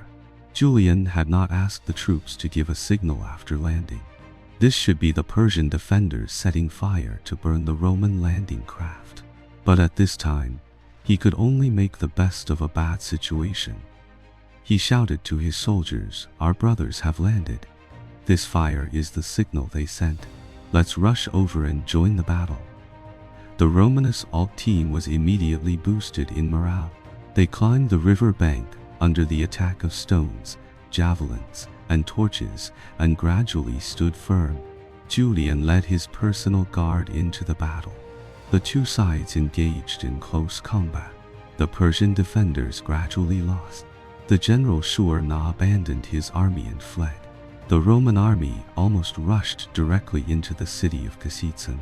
Unfortunately, the Roman general Victor was wounded by an arrow at this moment, and the Roman army had to stop. In this battle, the Persian army lost more than 2,000 men, while the Roman army only suffered 75 casualties. This was a truly epic victory. I don't know if you believe this casualty figure, but I don't. If the casualty ratio of a river crossing battle was so lopsided, I estimate that Constantine would have chosen to surrender directly. But the Romans did indeed win this battle. The army crossed the Tigris. Julian rewarded those brave soldiers and then personally presided over a grand sacrificial ceremony. The victorious Roman army sang and danced, but the situation they were in was becoming more and more unfavorable. Not to mention the increasing pressure of logistical supplies. The city of Constantine before them was difficult to conquer, and more importantly, there was no news from the northern army. According to the agreement, they should have arrived north of Constantine by now. What on earth was going on? In fact, the experience of the northern army was not complicated. After setting out from Karhae, they recovered the cities of Nis Ibisen Singh era, which had been captured by the Persian army a few years ago. Then they went east to seek the support of the Armenian king Arsaces II. After the two armies met, they sought to go south to rendezvous with the emperor's main force, but they were delayed in the mountains east of the Tigris by the Persian army sent by Shaper II. This army was not like Julian's, which had a large fleet, nor did it have enough strength to take the fortresses along the way. More fatally, the Armenian king Arsaces II had a change of heart at a critical moment. Because Julian's letter was harsh in tone, this king was deeply displeased. At the same time, he did not want to become a mortal enemy of Sasanian Persia, so he quietly ordered the Armenian army to withdraw. Now the northern army was not only greatly reduced in strength, but even its supplies were difficult to guarantee. In addition, the two generals, Procopius and Sebastianus, were at odds with each other and could not formulate any plan that was beneficial to the overall situation. This made it impossible to keep up with Julian's pace. Julian led his army to a halt before the strong city of Constantine, unable to make progress, and gradually fell into a predicament. But the king of kings of Sasanian Persia, Shaper II, was not having a good time either. The core area of Persian territory was ravaged, the palace was destroyed, and even the river defense of the Tigris was lost. Shaper at this time was eating on the ground, his hair uncombed, which was close to Julian's living habits. Shaper I had the idea of making peace, so he sent an envoy to test Julian. But Julian's attitude was as firm as ever. No way. Julian sent soldiers to the city of Constantine to challenge them. You cowards, if you have the guts, come out to the plain and let's have a fair and just real man's duel. The Persians were not stupid. I have a city to defend. Why should I go out to fight you? The front line was deadlocked. And then, Julian made the most outrageous decision of his life.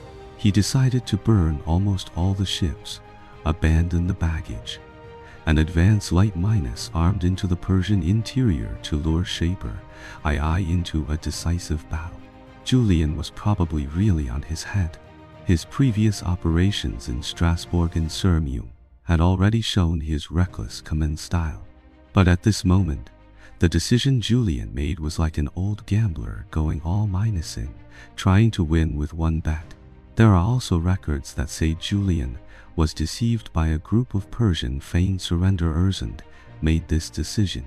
In any case, in June 363, Julian led the remaining army away from the banks of the Tigris. The more than 1,000 ships behind them were all turned into raging flames. The situation of the Roman army that left Constantine took a sharp turn for the worse. The Romans, unfamiliar with the geography, wandered aimlessly in the Persian interior. The Persians implemented a scorched minus earth policy in the surrounding areas, leading to a food shortage in the army. And with the arrival of the flood season, the surrounding rivers rose sharply. The places the army passed were muddy. The temperature rose, and the heat was unbearable.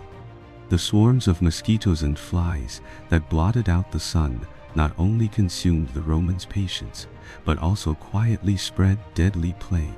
Shaper I always kept a distance from Julian and sent small groups of troops to constantly harass them.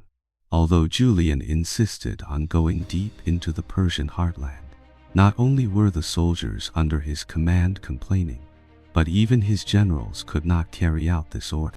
So on June 16, Julian had no choice but to announce a retreat, moving northwest, approaching the Tigris. On June 26, the Roman army arrived near Samarra. At this time, Shaper I sent troops to fiercely attack the Roman rear guard. The Roman formation was suddenly in chaos. Upon hearing this news, Julian jumped on his horse and rushed away, without even having time to put on his armor. After arriving at the rear guard, he immediately joined the battle. At this time, the cavalry on the Roman left wing had been defeated. Julian, just as he did in Strasbourg, personally shouted loudly, encouraging the scattered troops to gather on the left wing. Seeing the Romans regroup, the Persian cavalry chose to retreat. But Julian became more and more excited as he fought. He took the lead in pursuing the enemy, and even his personal guards could not keep up with him. In an instant, a long spear flew through the sky. It is not known whether from the front or the rear, pierced Julian's ribs, and directly inserted into his liver. Julian tried to pull it out, but cut his right hand, and then fell from his horse and fainted. This was the last battle Julian commanded, the Battle of Samarra. The scale of the battle was not large, just the vanguard of the Persian army against the rear guard of the Roman army. The winner of this battle is also full of controversy, but I think it is meaningless to argue about the winner of the Battle of Samarra, because it was here that the Romans lost their emperor. The news of Julian's injury soon reached the ears of the senior generals. They all went to Julian's tent. Julian's first reaction after waking up was to ask someone to bring him his weapons and horse, eager to rush to the battlefield. The military doctor checked his injury and found that the symptoms were serious and there was no hope of recovery.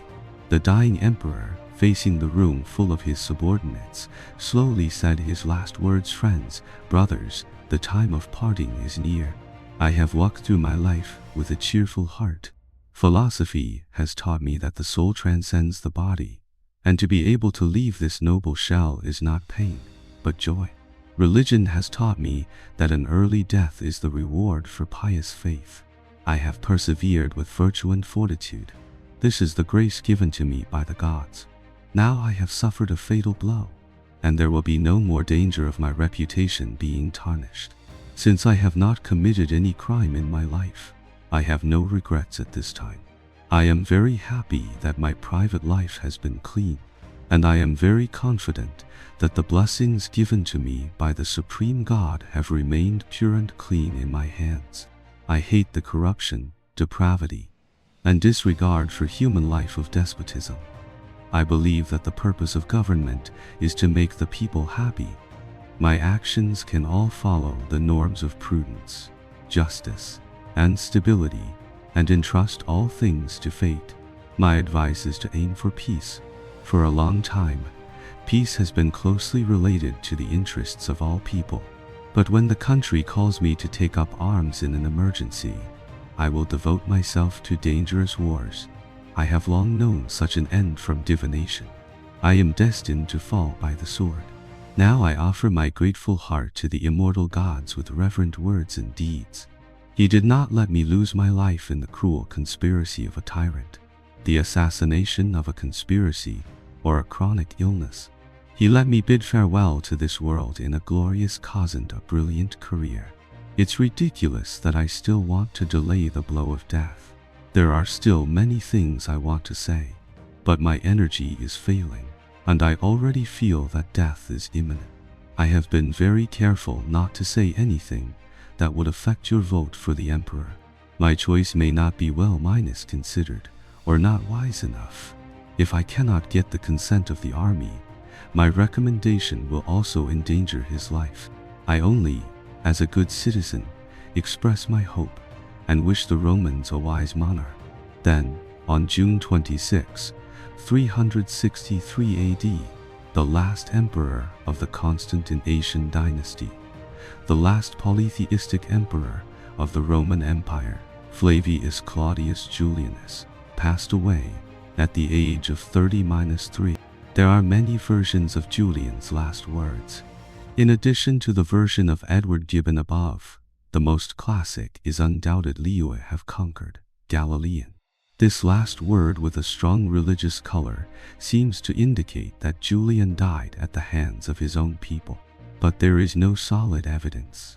There is also a saying that Julian did not wake up at all after being injured and did not leave even a single word of last word. The Roman army that had lost its emperor had no time to grieve. The important question before them was who should inherit the empire left by Julian. If Julian's last words were true, then it was somewhat irresponsible. This led to a dispute among Julian's subordinates. The old ministers of Constantius and Julian's Gallic faction fought openly and secretly. It was not easy to elect a candidate acceptable to both sides. Solace, but Solace himself strongly declined, saying that they should choose someone else. Some people thought that they should discuss it again after returning to Roman territory. When everyone was in a mess, a small group of people suddenly began to shout, "Long live Emperor Jovian!" Who was Jovian? A small leader of the palace guard. Although his father Via Arronianus was considered meritorious, he was mediocre compared to the other senior generals. It was this reason that made him stand out. Just at this time, Julian's closest cousin, Procopius, was still in the northern army. This mediocre figure, Jovian, was tacitly accepted by both factions. There is also a saying that Jovian was able to ascend to the great treasure purely because of the light of his name. When the soldiers heard Emperor Jovian, they thought their emperor had been resurrected, so they happily chose to support him. It was not until Jovian himself appeared before everyone that the soldiers suddenly realized, "Who are you?" Regardless of the truth, Jovian thus hastily became the new Roman emperor. From 305 AD, when Constantius I became Augustus, the Constantine dynasty had a total of 6 emperors, and lasted for 50-8 years. Jovian was newly enthroned, but he immediately faced the danger of the whole army being annihilated. Upon hearing of Julian's death, Shaper I was overjoyed and immediately sent troops to pursue the Romans. The Roman legion suffered heavy losses. After a bitter battle, they finally retreated to the bank of the Tigris. On June 30, the Roman army camped at Dura. A steady stream of Persian troops was pouring in from all directions, and the Roman army had already lost its source of supply and was at the end of its rope. Jovian, in desperation, accepted the harsh treaty of Shaper II. Not only did he completely give up the large territory around Nisibis, but he also promised to give up interference in Armenia. After the signing of the Treaty of Dura, Jovian led the remaining army on the journey back home. Just 90 days ago, the Roman army had crossed the Chaboras River with high spirits and began the Eastern expedition. Who would have thought that this journey would turn into Julian's burial place? The Constantine dynasty announced its end. Can Jovian stabilize his position? And where will the Roman Empire go? That is the story of the next series. With this, the main content of the Constantine dynasty is all finished. Thank you all for your support over the past year. As for the evaluation of Julian, we will talk about it in the extra episode. Thank you all, and see you in the next series. On June 26, 363 AD, the emperor of the Roman Empire, Julian, died suddenly amidst a chorus of woes. At the end of that year, Julian, keeping his promise, was buried in Tarsus. With this apostate's career cut short in the middle, the history of the Constantine dynasty also came to a big question mark.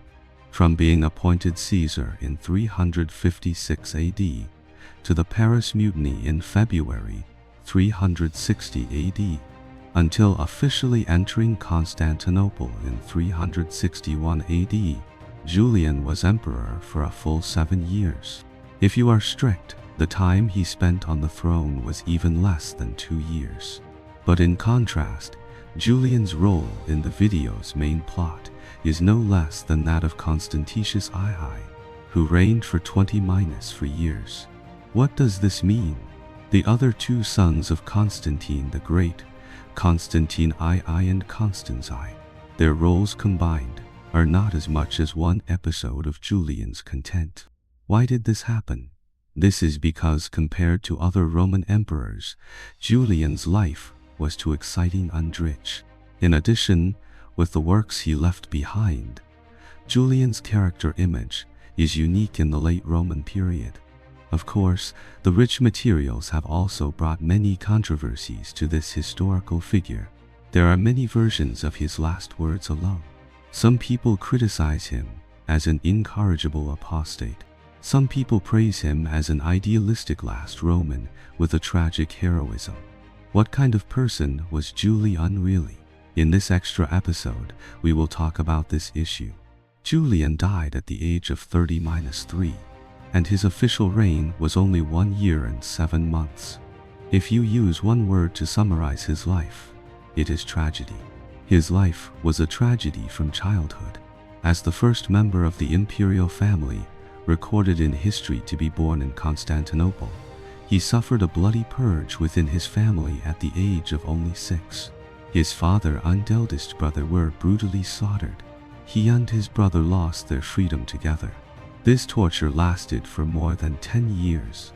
After finally gaining precious freedom, he was soon involved in a bloody political struggle. His brother Gallus was killed. Julian was terrified, walking on thin ice. In an extremely difficult environment, he fought against heaven, against earth, and against people, and finally became the emperor of the Romans. Does it sound very inspiring? On the throne, he failed to leave his own heir and bloodline. He failed to enact any lasting laws. He failed to revive the old religion he idealized. He failed to win the love of his famous city. In his final expedition, he was utterly defeated. and even his life was lost in a foreign land. Whether it wife, comrades minus in minus arms, close friends or ideals, he failed to protect them. After his death, the cause he had worked so hard for instantly collapsed. The family behind him completely withered. The country he ruled continued to fall into the abyss. To summarize his life with the word tragedy is truly appropriate. So was Julian's life lived in vain. Despite these regrets, he left the most imagination for later generations. The discussion about him has never stopped from the classical era to the modern era. Medieval technicians portrayed him as a demon, a viper, the most vicious enemy of Christianity. By the Renaissance, he was portrayed as a tragic hero, a brave rebel.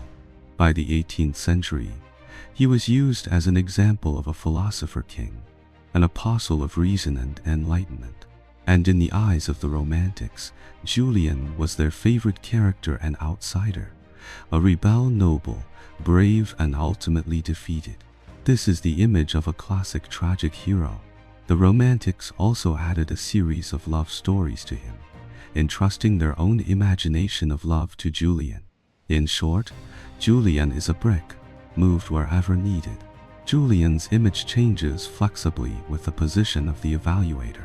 For example, the author of the History of the Decline and Fall of the Roman Empire, Edward Gibbon, as is well known, he had some small cracks with the Christian Church, and their relationship was not good. So the Julian in his writing is a glorious holy lord who resisted Christianity. The version of Julian's last words in his writing is also the longest and most positive. More than 1,000 years after Julian's death, we can look at Julian from a relatively pure perspective. What kind of person was he really? Whether criticized or praised, Julian's outstanding qualities cannot be denied by anyone. He was talented, learned, and profound. He was energetic and diligent. In battle, he invariably showed his courage and leadership, his integrity, and incorporatedly in public and private life, his incorporatedly by material desires, and his willingness to devote everything to the empire and his gods. But such an excellent monarch failed to become a legendary emperor like Augustus, Trajan, Diocletian, or Constantine. This also comes from the flaws in his character. First, Julian's character was too reckless, sometimes even like a gambler. The advantage of this is that he could seize fleeting opportunities, such as the great victory of Arges in Tours at the great victory of Strasbourg, and the surprise attack on Sirmium, to achieve status with a small force. But the disadvantage is also obvious. That is, once it overturns, it is irretrievable, such as Julian's final end. Second, Julian's religious fanaticism. In a country where Christianity had already become established, he vigorously revived the already declining polytheism. He would sometimes be so delusional as to chat with Jupiter and imagine himself as Alexander the Great. Overly superstitious thought eroded the philosophy and reason he valued. For example, the bulls of Rome would definitely not like this emperor. Third, Julian's judgment was not sharp enough, and his thinking was not clear enough. Julian would often hesitate strangely. When encountering major events, he would always seek guidance from the gods. When in doubt, he would first do a divination. For example, during the Paris Mutiny, the hesitant Julian finally made up his mind by relying on superstition. Another example is in the final stage of the Eastern expedition. The Roman army that had left the Tigris had no chance of winning. But Julian could not make up his mind to retreat for a long time. Julian's shortcomings are not many. If he had been given more time, more room for error, he might also have achieved a great cause. The generals around him, Severus, Victor, Nevitate, Solace, etc., might also be more famous than they are now. But unfortunately, Julian's life ended too early, leaving only imagination for later generations. As an emperor of the late classical era, Julian was entrusted with too much idealism by later generations. But to understand him objectively, one cannot comment on everything about Julian in black and white. Some people say that Julian was chaste and consistent. After his wife Helena died, he never touched another woman. But this is also one of the reasons for the extinction of the Constantine dynasty. For an ancient emperor, this is not worthy of promotion.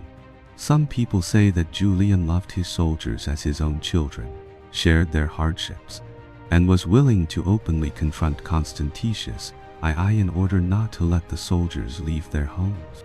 For you, I am willing to fight against the whole world.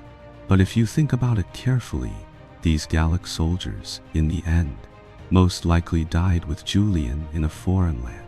Some people say that Julian was a spotless idealist, frugal, simple, dedicated to the people, and impartial.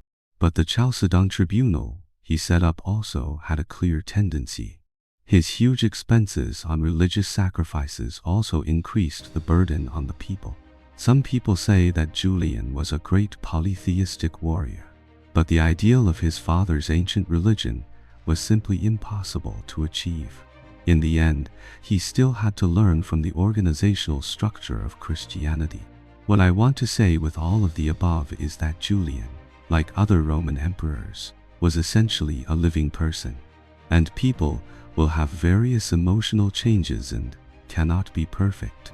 Just as the so-called philosopher King Julian would also personally go down to spray the people of Antioch. Historical figures should not be labeled. Julian had such and such character traits. I can only say that Julian is a very interesting person. At the end of 363 AD, Emperor Jovian led his army back to the territory of the empire.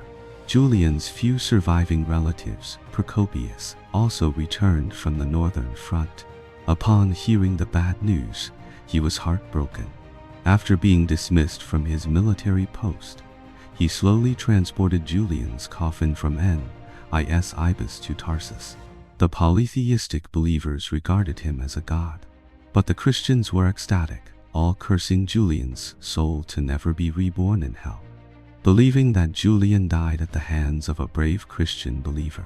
This rumor became a fact through repetition, so that the philosopher Libanius, more than 10 years later, still requested Emperor Theodosius to thoroughly investigate this murder case. Julian's body was buried in Tarsus, Cilicia, on the cold and desolate bank of the Cydnus River, just across a small road from the resting place of Maximinus Daia. It is said that Julian's body was later moved to Constantinople and buried with his relatives. The noise of the world will not end, but the wind and drain of history have washed away the rumors. Many past events have also gone with the wind. Julian, who was born in Constantinople, finally returned to his hometown in the end.